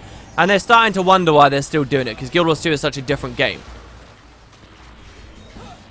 That again ties into, you know, when we're having the discussion of, oh, why don't they continue supporting Guild Wars 1? Really, there is no other game like Guild Wars 1 out there at all. So they have a corner on an interesting demographic. Here's an Istani key. So anywhere you are in Guild Wars at all for PvE, you have a chance, unless it's Eye of the North where you only get lockpicks, or hard mode where you only get lockpicks. You have a chance of getting a key that will let you open chests in that region of the world. So, we're in Istan right now. So, they're randomly spawning around the maps are Istani chests. And if we find one now, we just got lucky enough on a drop to be able to open up. Cool little system. Again, I like that old key system. I think that has a place in Guild Wars 2 as well. You know, there's little adventurous chests around. It's just, they'd have to be a bit more rewarding, obviously, than they are. Yeah, Gaggle Dan said, yeah, if Guild Wars 1 had a large population, I'd never be playing Guild Wars 2. It's just, they're different games. They're completely different games. And there has been no true successor to Guild Wars 1 in terms of the style of game that is. There's been no true successor. Like we said before, the closest I think there is out there is Path of Exile. We ran out of adrenaline when we were trying to activate that there, so that's like... I think this is the last group and we'll have enough petals for Zerai here. Zerai is a recurring character we're going to see a lot of. So we'll use our Sunspear Rebirth Signet here. And I can show you guys what it's like to recharge that. So here you see I cannot activate it again now. It's gone. The only way we can do that is by killing a boss.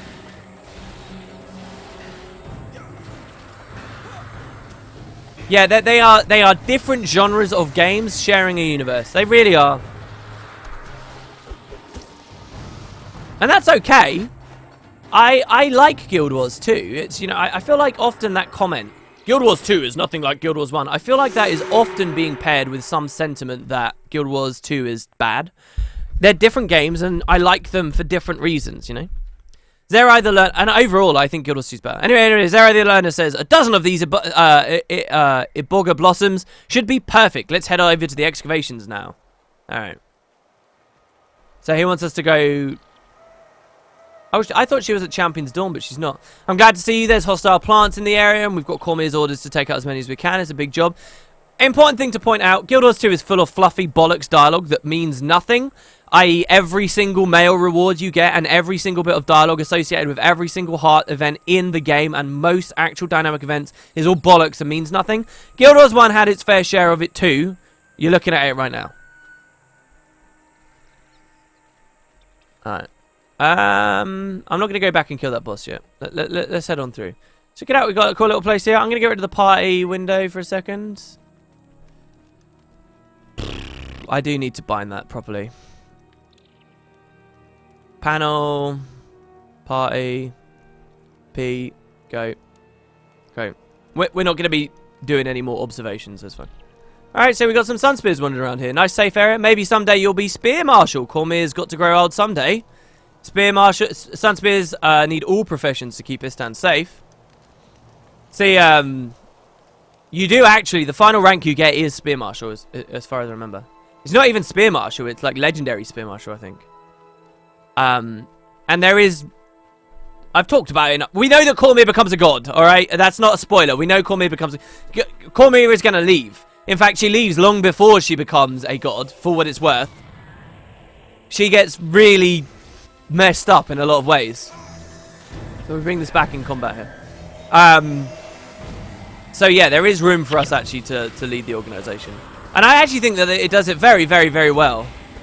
Sure, it's just a title track, but the NPCs react to you changing as you go through. I think that this, Guild Wars 1, Spear Marshal Rising, and as well, by the way, there are 2 factions you join in this game. It's not just rising through the Sunspears, but you also rise through the Order of Whispers. You guys are going to see the true demon hunting, badass side of the Order of Whispers, not just stealth, stealth, stealth, lol, lol, lol, stealth, stealth, stealth that we see in Guild Wars 2. You're going to see that as we continue to play here. There's 2 factions you rise to, and I actually think that Guild Wars Nightfall does that idea of rising through the ranks of an organization in an RPG, that general concept. I think it does it better than a lot of other AAA games out there. It does it better than, like, joining the Thieves Guild or the Dark Brotherhood or anything like that in any Elder Scroll games I've played. Except maybe Morrowind. Morrowind had, like, that really weird nuance to it, and you can only max one out and so on. But still, like, it does it very, very, very well. It's not over in the blink of an eye like all the Guild Wars 2 ones are. We, as a player, have been rising through the Sunspear ranks from the second we started this campaign. And I'll tell you what, guys, there is no guarantee we will get the final tier of that rank. There is no guarantee that will ever happen. That will be like an optional little bonus thing we can do later if we want to. But most players wouldn't unless they choose to grind it. So it's like this thing that's always going on, right? And you're always getting the benefits and the perks of. And when the Sunspear stuff sort of stops being so important to the story, that's when they introduce the Order of Whispers stuff. And all of a sudden, you know, like you've got the player incentive to do it. You start doing more damage to demons and stuff, and slowly more demons are starting to come into the story.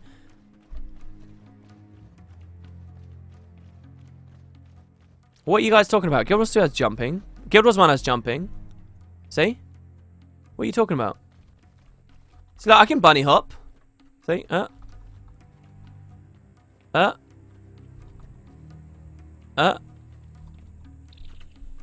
See? It's just like Guild Wars 2. I don't know what all the complaining's about. It's so stupid.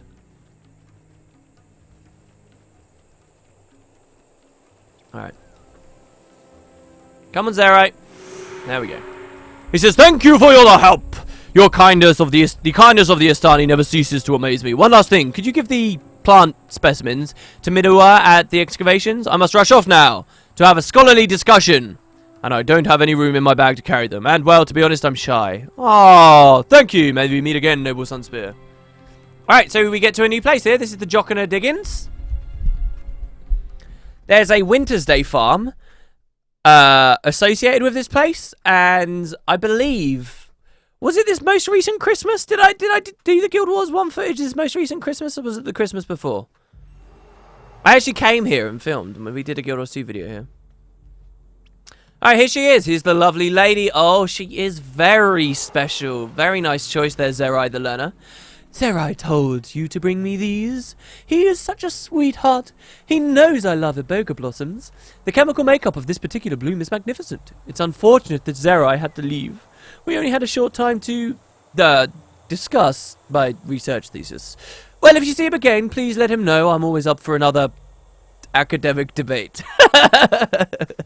They wanted to pork, and they couldn't. 10 Sunspear promotion points and a battle commendation. So the battle commendations, we've now got 3 of them. You use these to trade for nice gear. They're kind of like a token system for completing lots of side quests. Have you ever visited the Great Library in Vadby? Zerai the Learner is trained in their halls. He's amazing. Now, if you remember, Zerai actually told us about that. If you remember. This is the second time we're hearing about those halls.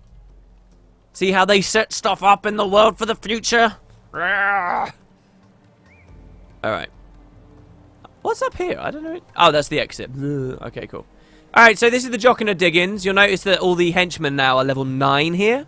They're level 9 because we're a little bit under-leveled being here at just level 6. So we want to be careful. There's a Digmaster here. Digmaster Gatta. He says there's time to dig and a time to die. And then there's now. Okay.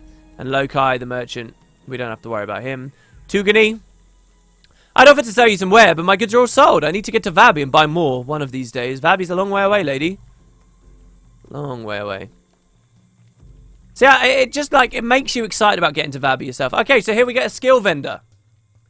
Whew, this is pretty ugly. They did not do this very well. Okay, so as you travel the world, different skill vendors will sell you different things based on the environment they're in. So this guy will sell us stuff that no one else can.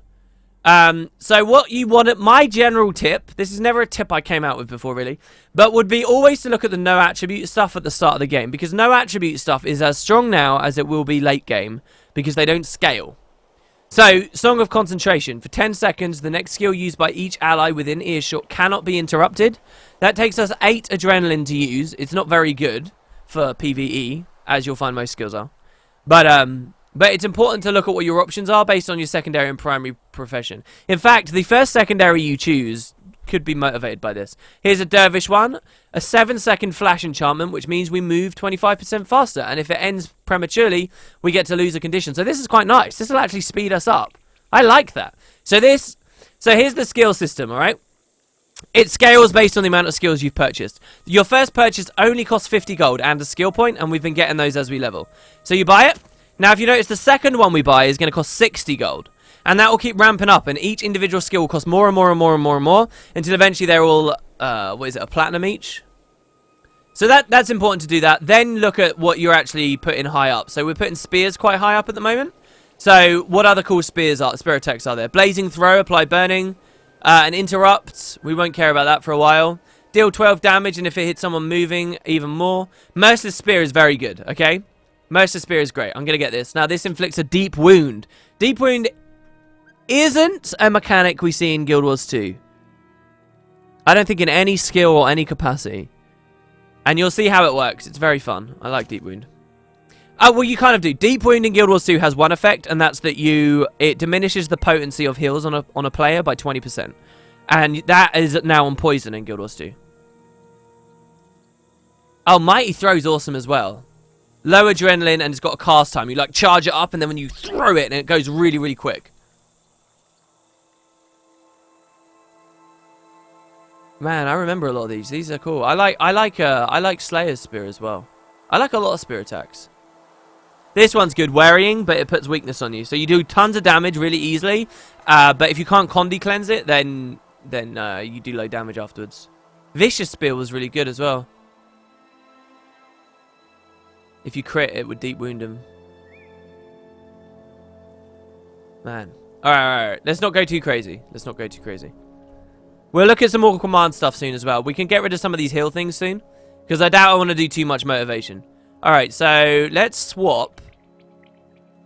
Wild Throw is unblockable in end stances, and we don't really care about that perk right now. So let's swap that with Merciless Spear, which is a similar adrenaline cost, and we'll put Deep Wound out. And then, I do like the bleeds. I do like the Barbed Spear. And then let's get, instead of Spear of Lightning, let's get Mighty Blow. Oh, no, I do. Let's get rid of the Res Sig there. This is probably too many spear attacks, but that should be okay. Mighty Blow and Spear of Lightning are kind of very similar in some respects. All right. So there you go. We got some skills there. Let's quickly just clean up these last couple of quests back here, because this will all be very easy now. I'd kind of like to get Dunkoro as fast as possible, so that then we can just start healing up. But okay, so we're going to do a hidden threat by following what's-his-face. Ranger Paragon with a spear in PvP was fun with a teleporting pet. Actually, yeah, RP, the Thumper Rangers, Paragon guys that would use like those really devastating pet attacks like Feral Aggression and stuff. That was one of the most fun builds I ever ran. Really consistent, really sturdy, really high damaging builds. Yeah. I really enjoyed that build, and I got a lot of Gladiator points from that. My eventual Gladiator rank, for those who know, it was 3,997. So I did okay. Tier 4 Gladiator, not too bad. So there's a Mighty Throw. As you can see, it's got a big cast time, and then it just whacks him. We should have got the bounty. Hold on. I want the bounty. So here you're going to see Kos is eventually going to decide, oh, I'm on my own, and he's going to run after us. But that delay can be a real problem. So what you want to do is quickly flag to cancel everything, and they'll run faster. So let's just go grab this scout over here. I like throwing spears in elite spec. It sounds badass. Yeah, it works very well. ArenaNet have got to do it. They've got to do it. Next wave of elite specializations, I would bet my entire Guild Wars 2 worth, like Guild Wars 2 money on there being an elite specialization with a spear. No, I wouldn't. I take that back. It's okay. Nobody took the odds, so it's fine. I take it back. But I think there's a very high chance. Is World of Warcraft still worth playing? Well, I played it the other day, and I saw players around, so... I think that means the game's not dead, right? Of course it's worth playing. You get Hearthstone cards from it. Yeah, I mean, shit. Blizzard do it with their games, right? The whole, like, rewards in one game for playing another. And that's done very well for them. See how much easier we kill these things now? I mean, these ones are only level 2.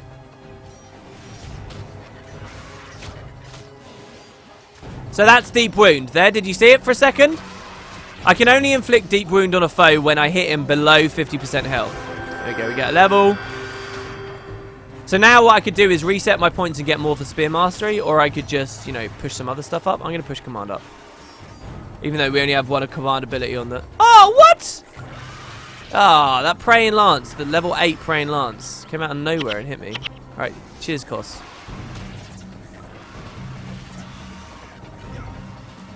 Get in there. I'm not quite sure, but we are going to want to get some new armor at some point. I'm not sure when. I don't know. Mighty Throw maybe I don't like too much. I don't know, we'll see. Might not be worth it. Oh, it feels good though. It feels good. I like that. Some serious impact there. You say time for Guild Wars card game. I think they actually did. Didn't they used to give out at the conventions during Guild Wars 1 time? Didn't they give out cards? Like they actually did have like a card game version of it or something? I know they used to play the sealed deck format at conventions. I know they used to do that. I think in Nightfall you get the level 20 armor really fast. Okay. Dervish is locked in as our secondary until certain events in the story where we open it up again. But I will be using it before then. I know we're not using anything just yet. I just want a few more attribute points to play with and stuff. So I was sent it to scout the area. Scales, we already know about that. Just keep walking with Ellen by. You guys should remember from the last stream we were trying this and we were struggling. Lots of termites over there. Lots of them are only level 2 though. Oh, is he going to get obstructed by that tree? Nope. Oh, okay, these drakes are pretty deadly. Oh, he dodged it. Of course he's coming at me. Bugger off. No, go on, Kos. Not me. There you go. Thank you. Mighty Throw. Alright, and watch. When he gets below 50% health, I will deep wound him. Okay, you ready? Here. Reduces it. And so, with 20% less health, obviously, he's going to die a lot quicker. There you go, a chunk of Drake flesh. We wanted that for the quest. That's good. For our Drake kebab. That's good. Max armor can be bought in the consulate docks. Yeah, but I don't know whether we want to upgrade our armor before that point. We probably do. I know in the Let's Play I did. I think the consulate docks armor we got was like the third set we had maybe on that series. I have Vow of Silence, and it's just a flesh rune from the Nightfall Collector's Edition. One video I've actually wanted to do, recently my girlfriend helped me import in from the States, because it was just not available for purchase anywhere, the Prophecies Collector's Edition. So I actually own a Collector's Edition of Guild Wars 1 of all 3 types now. And I've wanted that for years and years and years and years. And I deliberately haven't opened the Prophecies one because I want to open it and go through it with you guys on a video. How cool would that be? I think that'd be awesome. I just need to set up a way to like record it so that really all you're getting from me is my hands or whatever the balls. Yeah, it's really cool. I'm really excited. I want to go in it. I want to look at it. So what I'd do is I'd show off the Nightfall, then I'd show off the factions, then I'd show off the Prophecies. I don't believe there was a proper one for factions, so... Yeah, and we could go through the art book together and stuff. Oh, it would be so cool. I'm personally not into that, but what do you think if Guild Wars 2 had a gear and or level treadmill? I think it'd be a completely different MMO. And not an MMO that ArenaNet would have the soul to make. That's not where the heart is to make an MMO like that. It's really not. As quick as people are to flip, you know.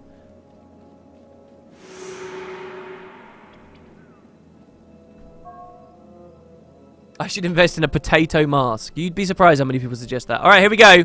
Back here. We already read this. It's about time you showed up. I thought maybe you'd betrayed us, or if you had, blah, blah, blah.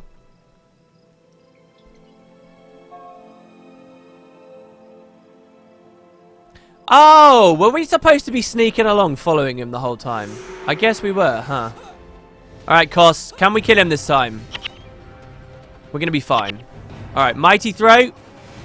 Oh, damn. That was awesome. Alright, let's kill the spotters as well. This guy hits so hard, though. This guy hits so hard. I just need to keep moving. Oh, Kos, don't aggro even more of them. Alright, self-heal, self-heal, self-heal. Signet of Synergy on Kos. Heal us both. That's important. Let's get the spotter. There is no idea of rallying, so there's no point saving him for rally fodder. Alright, here we go. Now, Kos the boss will tank. And we're going to kill him. Why? Because this deep wound will reduce the effectiveness. Oh, we never landed it. Crap. Of his healing signet. Signet of Synergy. Come on, Kos. Hang in there, bro. Another mighty throw here. Just building adrenaline for another deep wound. He's level 15. We're both just level 7. Alright, here we go. Deep wounds. Now. And watch the heal sig. Didn't even help him. That might have been a final thrust from Kos there. Like a Signet of Strength final thrust combo. That was cool. Good job, Kos. We did it. We overcome the first adversity. Yeah.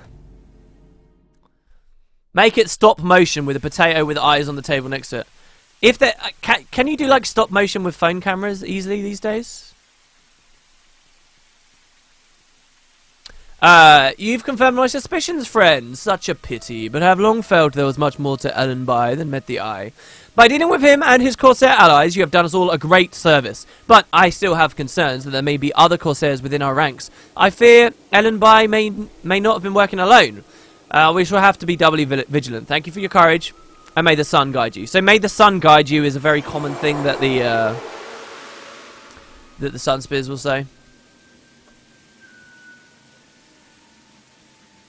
I suppose if you buy that, I personally don't really. I think it's too flimsy. But if you buy the idea that the sun is the rift or whatever, that could be some interesting dialogue to point to.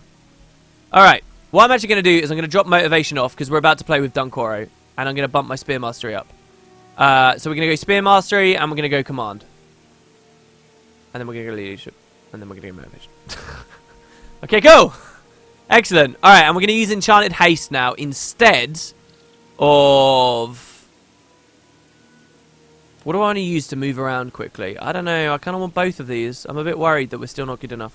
Alright, what else was there, though? There was something else. We can see the merchant for our reward at this. So a long time ago, we found a merchant who said that his shipment of identification kits was delayed, and he wanted us to check it out. When we went to check it out, they said that Corsairs had stolen it, and we killed the Corsairs and got the shipment. So now we're just going to give it to the guy. He's probably going to give us a free identification kit, even though we just bought one from him, but hey, whatever. Final thrust depletes all adrenaline, so it probably wasn't. Good point, yeah. Alright, never mind then. Sinterglass Jaeger said, get an interrupt. Yeah, but why? What am I going to be interrupting anytime soon? Thank you so much, Winterspite. I didn't expect you to go to such lengths to retrieve my identification kits. As a token of my gratitude, you may have one of them. They are useful for they're a useful item for an adventure such as you. If you come across anything unidentified, simply use the identification kit on that item and uncover any hidden properties it possesses. And remember, if you ever need another kit, you can always purchase one from me or another merchant. Alright, so I'll point something else out about these kits as well, by the way. This starter scythe, not the starter scythe. This, oh no, not the bone star. This iridescent prism, this should work on. You can still identify, even though it's unidentified. And what it will do is it will tell you the value of the item. So now I know what it sells at a merchant to. But, and it's a very small, little, weird thing, but it's a mechanic. We'll sell our stuff. Also, who just freaked out with nostalgia hearing that ding whisper noise there, huh? So, we're going to sell this. We're going to sell this. We can't sell these. These are tokens. We can trade 5 of them in for weapons and stuff as far as I remember. We'll keep the termite legs for now. We'll sell that. And so then, in our storage, there are ways of depositing things as well. In this game, you just can't right-click to deposit. Stuff like cloth and things like that is how we do that. Alright, Kos is leveled as well, and we forgot, so let's put his strength up. His swordsmanship up. That's what I want more with him. And Kos we can select a secondary profession on, and it can be any profession. However, I'm not going to do that unless we absolutely need to with our heroes. Because I think for the fun of our experience playing through this, we don't need him to be secondary anything to get through this content. And having him dedicated as a warrior, I don't know, I prefer the sound of that. That sounds cool. I don't want to spend too long doing buildcraft, basically. Okay, so we want to go to Chef Lobenham here. And trade our chunk of Drake flesh that we got for this Drake kebab, okay? And that's one of the 3 items we need. So we also want a bowl of scalefin soup from Chef Panjor in the Astralarium. The Astralarium is not a place we've been to yet. It's very close to the Sunspear Great Hall, so we're going to head there. We'll get some more lore. The Astralarium is a very cool place because, of course, the solar system, the stars, the skies of the Guild Wars franchise are still so mysterious. This is one of those few places that looks at it. Oh, it's Wouter. Nice, dude. Welcome, welcome. Someone said that they played the game for 10 years and didn't know that. Oh, it increases the sell value. Really? You want to identify common items that sell for 50 gold because it increases the sell value by more than what the 4 gold the identification costs. There you go. I didn't know that. Yep, we are playing Nightfall. Welcome to the stream, Pop Top Bandit. We're playing Nightfall, and we're lamenting ArenaNet's indecision to continue supporting a 10-year-old game, as if it's so wrong for them. You know, now that we've got Merciless Spear on 6 adrenaline, I'm finding I want more adrenaline, and I might put that other signet back on. I do want that Dervish skill on as well, but we'll do it after we get Dunkoro. Before we get Dunkoro, I think it's a bad idea. You know, fighting Mandragoras is probably a terrible idea as well. God, I hate Mandragoras. I hate Mandragoras. I hate Mandragoras. Fight Kos. Thank you. No, Kos, not me. Fight Kos the boss. Oh, we aggroed another group. I didn't even see. Oh, and it died first. Okay, that's fine. Leader's Comfort. Let's finish this imp off over here. Signet of Synergy on Kos to keep our health high. Mighty Throw. Wha-bam! Spear of Lightning. Oh, that was probably a bad idea. Leader's Comfort. Very good. See, these longer cast time self-heals, they feel a little bit, you know, they're scarier than Guild Wars 2 self-heals, which is like 3/4 of a second. Half a second. And anything longer than that just doesn't see use. Alright, so what we're going to do is we're going to go up past these bogs now, which is not somewhere that we've fully explored yet. We did a little bit before to find a Warhog, but we didn't go very far. There's a Flamingo. That's actually the exact flamingo spawn that I, once upon a time, we've lost Kos. We should probably help him. Let's play this game and captured for myself, naming it Corey. Yep. That's fair enough. Yeah. Look, I wasn't being entirely serious there. Yes, there are heal skills that people use over 1 second.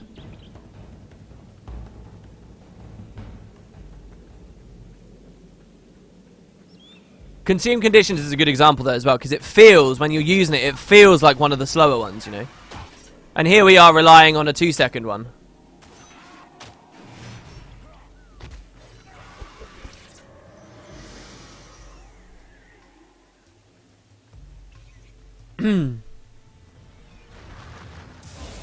Time to open up Guild Wars 1 and just remember, you guys are welcome to play with us. It'd be kind of cool. See, I'm upset because when we leave Kamadan, the outposts are going to start getting empty. And at that point, it's going to be like, oh, never mind then. Bye. Bye, everyone. Alright, we got to be kind of careful here. What bounty? We didn't even get a bounty. Whatever. Now, eventually, when we rank too high in the Sunspears, what they're going to do is they're going to say to us, look, mate, you're a little bit high ranked for this, right? You don't need to be running around here killing insects. How about you go off, do real stuff, and we'll deal with this. Don't you worry, Wooden Spittoe. They're going to start saying that to us. And that is kind of the anti-grind mechanic. It's a good one. It makes sense.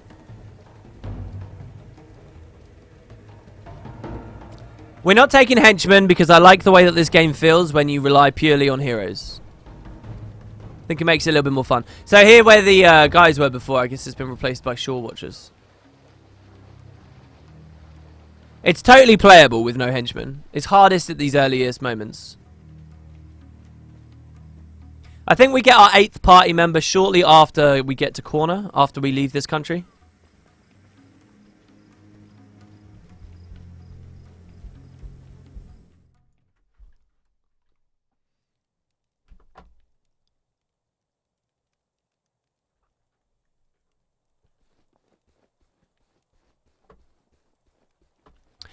See, people in chat are saying, oh, heroes were a great addition, heroes this, heroes that. I very, very, very clearly remember the release of Nightfall, though, and I very clearly remember the nosedive the community took and the sense of playing with other players as soon as heroes came out. What heroes did in Guild Wars 1 was they enabled people... Alright, so we need one more scale fin. We've only got 2 so far. We've only got 1 so far, sorry, and we need another one. That's a real shame. Alright, so anyway, check it out. This is the Astellarium. Bunch more of these statues of the man holding the moon. You've got some astrolabes around, I guess, or whatever. Some shore watchers who says, you Sunspears might be good on land, but put a rolling deck under your feet and I bet you turn to jelly. So yeah, I guess these guys aren't Sunspears at all. The shore watchers are like Istan's navy, and Istan has a powerful navy. There's a scholar here. Oh, hi, traveler. Is there something I can help you with? Yeah, when Nightfall came out, Guild Wars 1 wasn't dead. There were a lot of people interested in the game, a lot of people who liked the game. But what you found was people they already used a lot of henchmen, right? But there was a big nosedive, a big spin down in the amount that players interacted and played with one another. Because everyone was using heroes instead. I foresaw which secondary profession you would make, but in the end, we each make our own destiny. So once again, you've got this idea that looking at the stars is of prophecy. Have a look at these glyphs. Ah, man. Guac, guac. Oh, here you go. These glyphs. Yeah, isn't this where Cormier was at the start? So look at these glyphs. And this guy's like, what the hell is this? This looks really weird. This is really important. I thought this was at Farina that you saw this. So weird glyphs have started activating around these ruins. You guys can see maybe something going on in the story here. Cormier's taking an interest in the ruins. Why? In these ruins here, we've seen some weird glyphs start to glow. That's interesting. They're new. They're confusing the scholars. So there, if we get a couple of scale teeth, we can just get straight up, get armor 50 leggings, which is way better than our armor 20 leggings. Rune trader, merchant. There is someone who's got some decent story about this. There's at least a world map we can do. Emissary Dajma? Did we already talk to you? I feel so honoured! General Morgan himself selected me to study with the Order of the Sky, but I'm a little homesick. I've never been this far from Gandara before. Ah! So this man's a Cornan. He's a Cornan. Cornans are cool. We have no problems with Cornans right now. He's a decent guy. General Morgan is one of the great leaders of Corner. Gandara is the capital city. Such a large capital city it is that this down here would appear to be an island of natural construct, but it is not. That is a man-made fortress city named Gandara. Gandara, the Moon Fortress. So, yeah, that's where he was talking about, Gandara. Alright, let's read about the Order of the Sky, shall we? The Astrolarium, sitting high atop the bluffs of northern Istan, is home to the astronomically oriented Order of the Sky. This open-air laboratory, with its multiple solar reflectors and pedestal-mounted astrolabes, is the center of astrological and astronomical study in Elona. Scholars from all 3 provinces flock to the Zelen Reach to study under the stars of the Astrolarium and try to divine the meaning of ancient, darker prophecies. Interesting. So the only reason we're here is at the moment is because there's a chef there, and that chef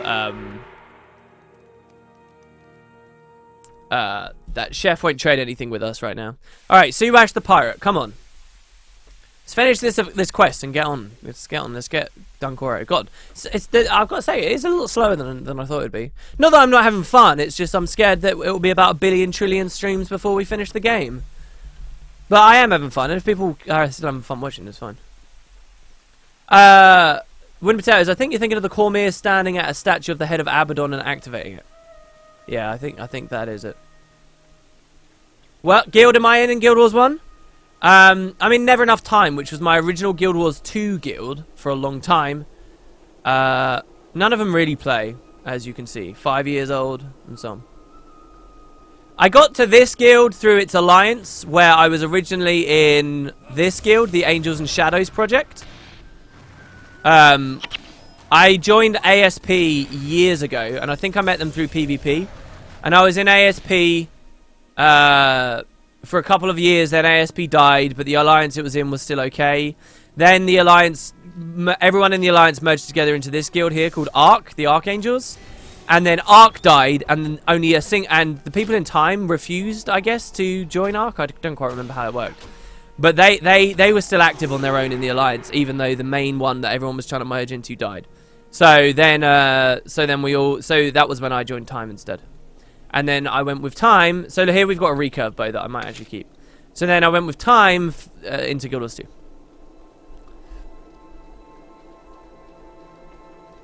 Then I slowly faded out of Time after I got into ATT. I helped found ATT, and we did lots of the worm. And Time was dying because those guys weren't really playing too much anymore. Some of them were. And then I spent more time with ATT. I think that was the order. And then I ended up leaving ATT and being in my current raiding guild, which were the main people in ATT that I ended up interacting with a lot and being friends with a lot. We all went off and made a raiding guild, basically.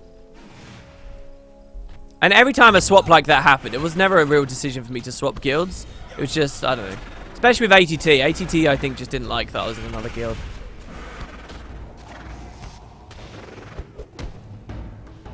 So, like, they'd randomly demoted me and stuff and were just weird about it.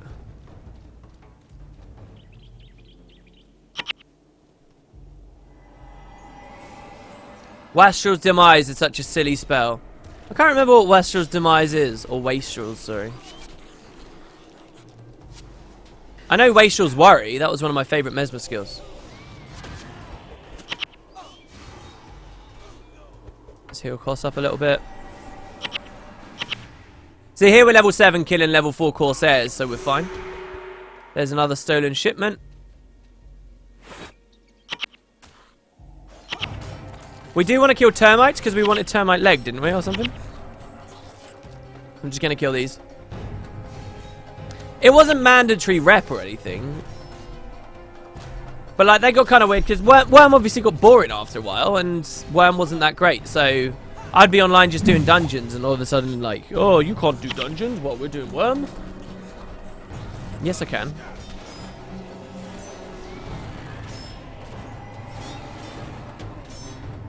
Eight months, dude. I don't think too many people are at 8 months. Wow, thank you very much. Yeah, the cooldown sound.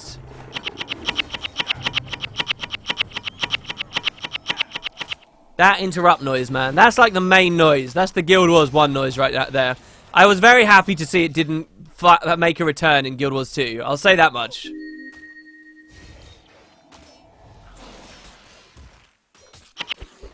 Oh, Wastrel's Demise was you take increased damage with each hit until you use a skill. So it was like a damage over time, Wastrel's Worry. I think it's a cool idea for a skill. I think it works. There you go, there's a leg. That's it, right? We just needed 2 legs, I think. Oh, was it legs? No, it's not legs. It was something else. What was it? Oh, there were scale fins we wanted. And then where was the last thing we needed? Oh, I don't know. Anyway, we need scale fins. And the scale's in the next map. Let's just keep doing this quest. Oh, here you go. Here's a chest. So we can spend the key to open the chest. And we're very likely to get something of purple or blue quality out of it.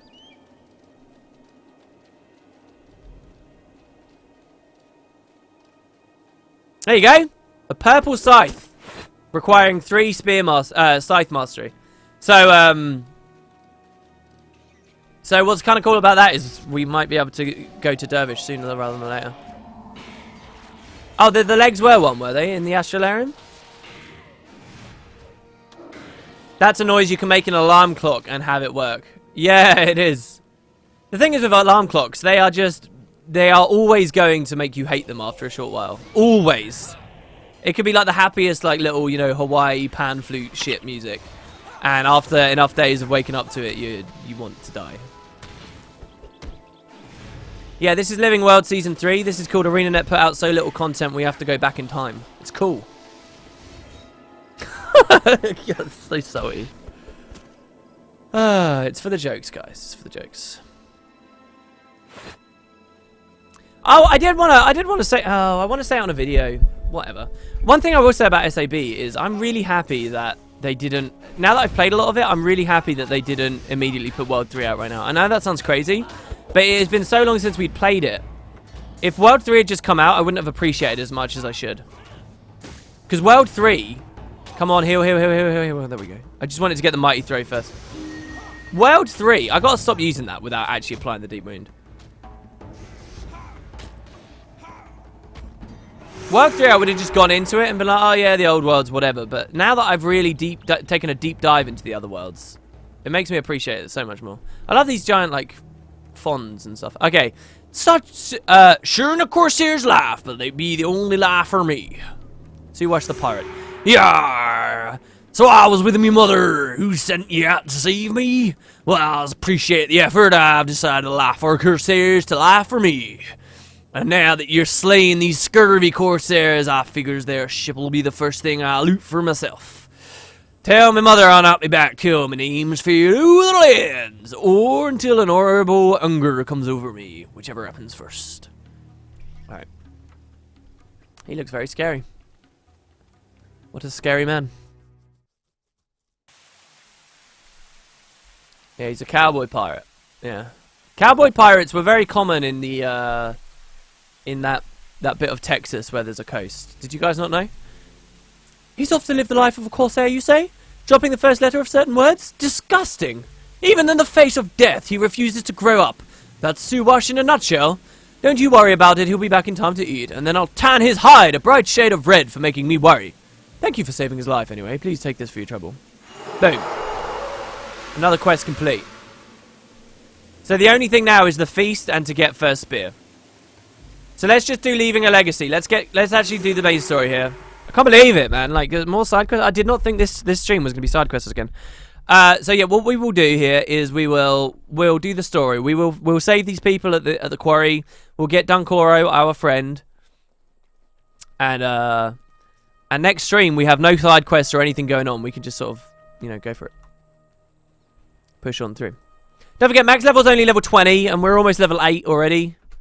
Not to say it doesn't scale harder later to get, you know, the later levels, but it's a reasonable indication that, you know, we're not going to be gated for too long.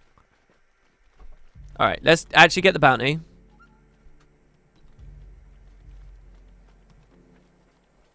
WP, have you played Baldur's Gate? Actually, no, but it's one of those games that I've always wanted to play. And when I was much younger, I saw my father playing. And I think it would be right up my alley. I was reading a little bit more about it recently because everyone hated on the latest expansion because the writing is boring, predictable, blah, blah, blah, blah, blah, blah. And people are upset that there's a transgender character in it who isn't written realistically. And the core writer for the expansion was just blatantly saying, yeah, I did this to push my SJW agenda. So everyone, like, is freaking out and stuff. That's what I read about the expansion. I haven't played it, I don't actually know how things are going, but yeah. Apparently everyone's hating on it. But yeah, they do look like very good games. And from what I remember, they were very good games. Very fun. The Black Beast of Arg! Yeah, the Black Beast of Arg was fucking cool. And he had really sweet drops as well. The shields I used to use on my farming builds were all Black Beast of Arg shields. Like the Shield of Arg.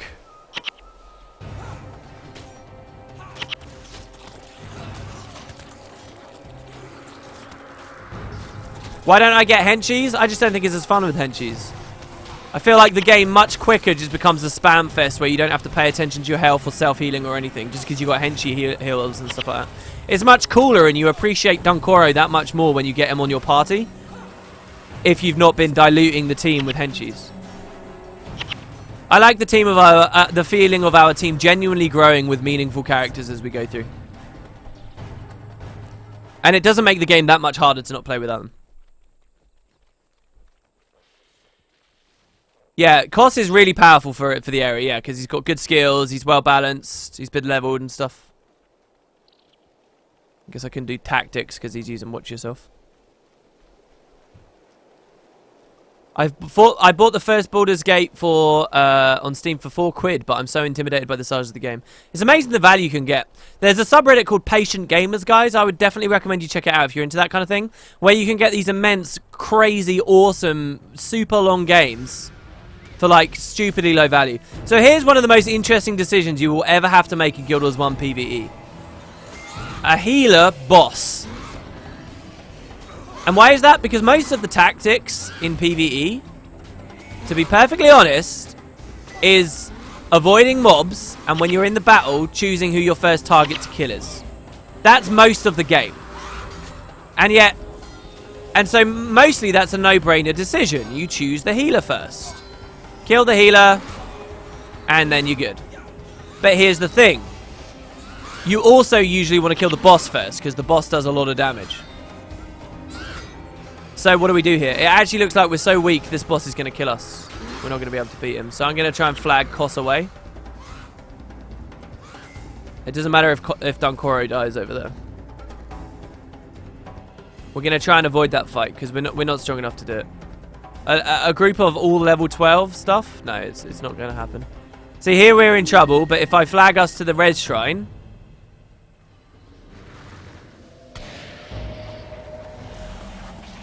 we might be okay. What we gotta do is move far enough away that that group with the healer boss leashes and runs away from us. There you go, which they now did. So now we can turn around and kill the Aboggers. Alright, that was kind of scary. Alright, there we go. It's all good. Yeah, so like a monk boss will heal everything else really, really, really strong, so... better just to skip that group for now.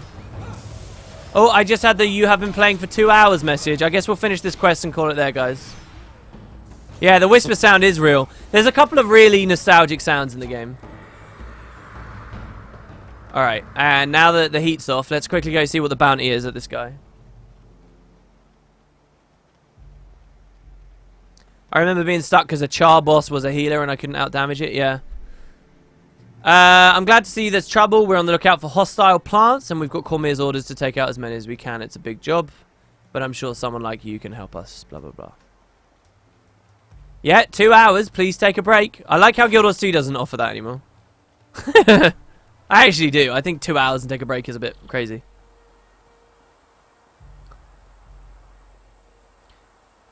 Oh my god. Guys, look, you cannot keep in the chat constantly with this, which is better, Guild Wars 2 or Guild Wars 1? Come on! It's so stupid! Guild Wars 1 is better at world building, telling a story, questing, having meaningful characters, and a decent actual campaign. It's better at a narrative, it's better at those things. Its build crafting system, I would say, is incomparable. It is a completely different style. And probably not worth discussing. In most other areas, Guild Wars 2 is a better game. And there are a lot of other minor things Guild Wars 1 does better. HB Bar, you want to look at my party? To be honest, it's kind of stupid that I turned my health off. It doesn't save us that much space, does it? Let's just turn it back on. There you go, guys. Back to the default UI. There you go. Except it looks ugly as all balls. But whatever, deal with it. Alright, these are the mines. This is the quarry, by the way, in case you didn't realise. That's the quarry down there. We just got to meet with our friends before we head on in. I'm going to kill these praying lances over here. Some of them are quite low level, and I think we want the drops from them still. I think Guild Wars 2 build crafting does take skill. Yeah, I think there's still value in the build craft. I think a lot of it's really weak and could be much stronger, which is why I do videos like the rune video.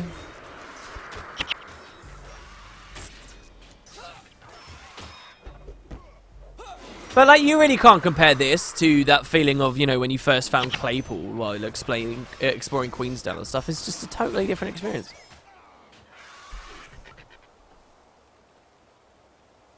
A Char boss called Swag. How funny is that? I name all my characters Swag. Finally, some help! Bohanna ordered work to stop as soon as we lost our first man. We've done our best to rid the quarry of these pests, but once a Scree Harpy queen lands and claims an area, it's near impossible to get her to leave. If you can help us get rid of that queen, we can free up some men for Cormier. Let me know when you're ready, and we'll get you back up.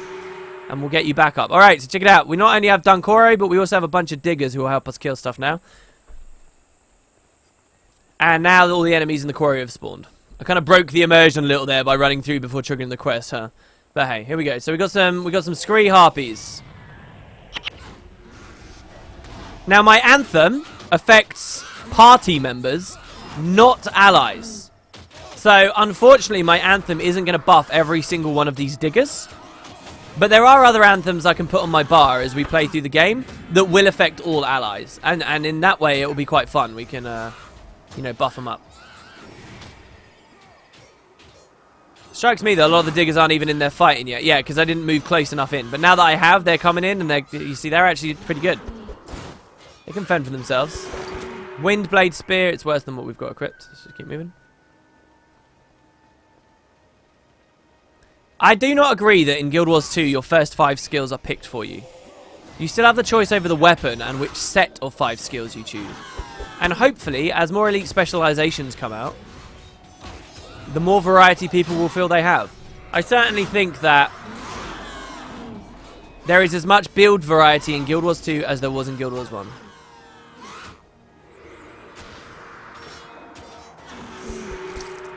It just depends where you draw the line, right? Like if I swap a single utility in the middle of 2 fights in Guild Wars 2, am I now on a totally different build? Because by Guild Wars 1 standards, a lot of people like to think that that's a totally different build. So it's kind of tough.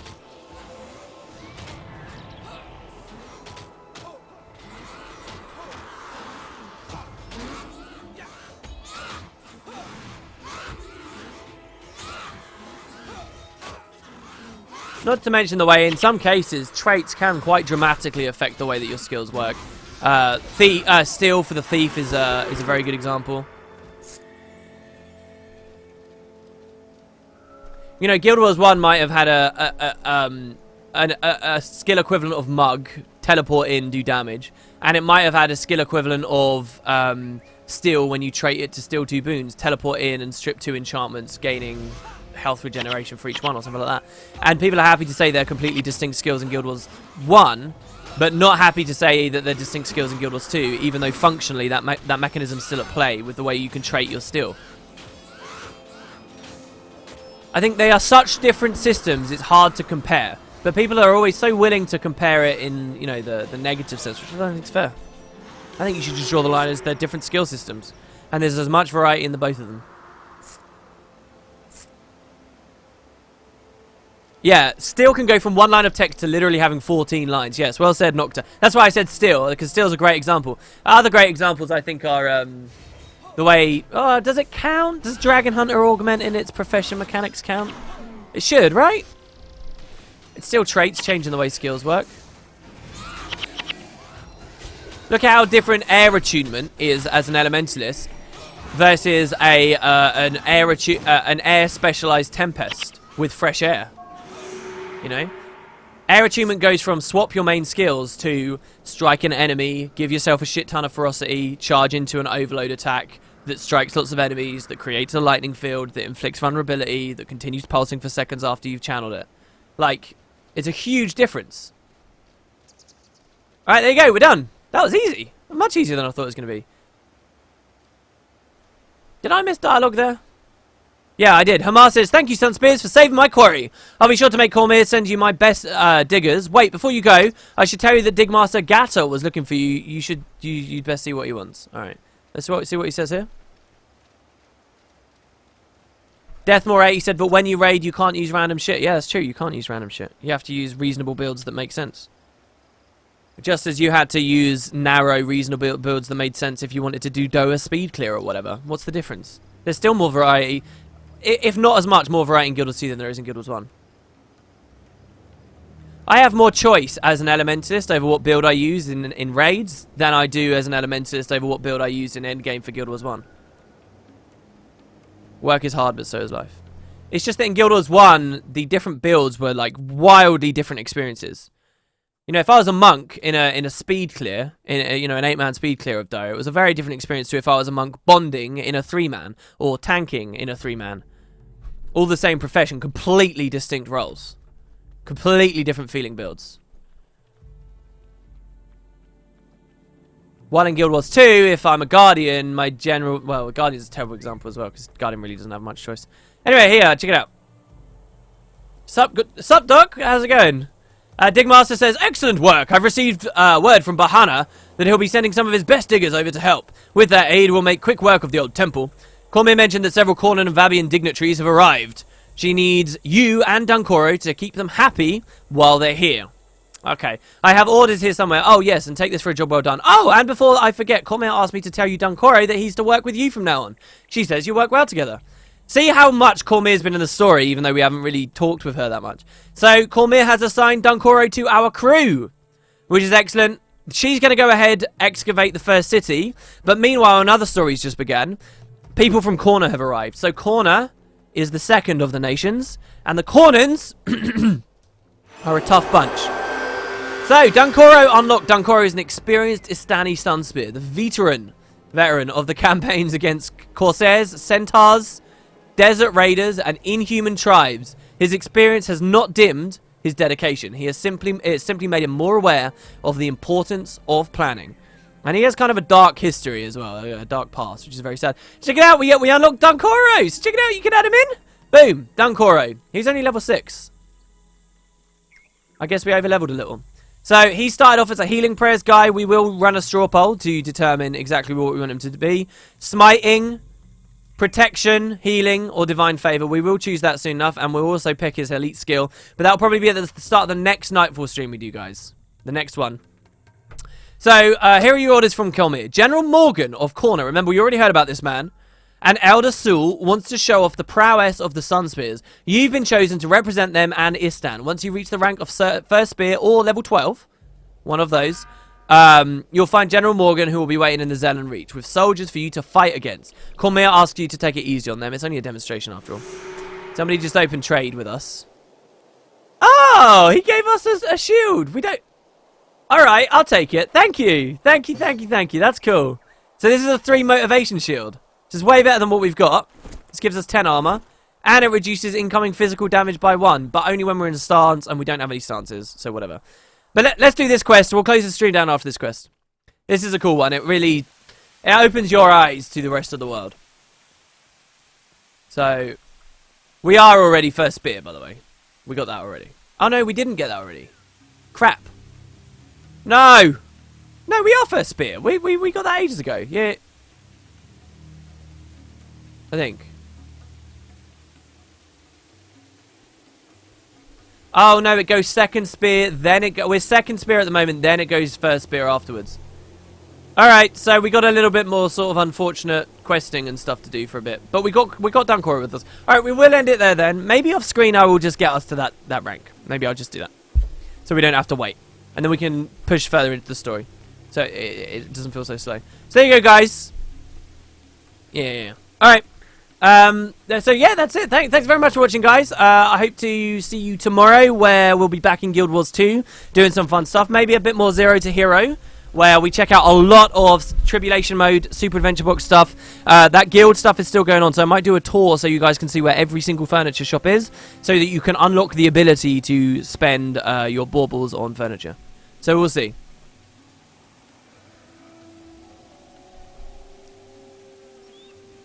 So yeah. I probably won't be doing it today. I've got some other stuff to do. But yeah, thank you very much for watching, guys. Hope you enjoyed the stream. It's been great, as ever. Hope you enjoyed the bit of a nostalgia trip, and I will see you next time, or if you're only watching the Nightfall stuff, next week. Hope you have a good one, guys.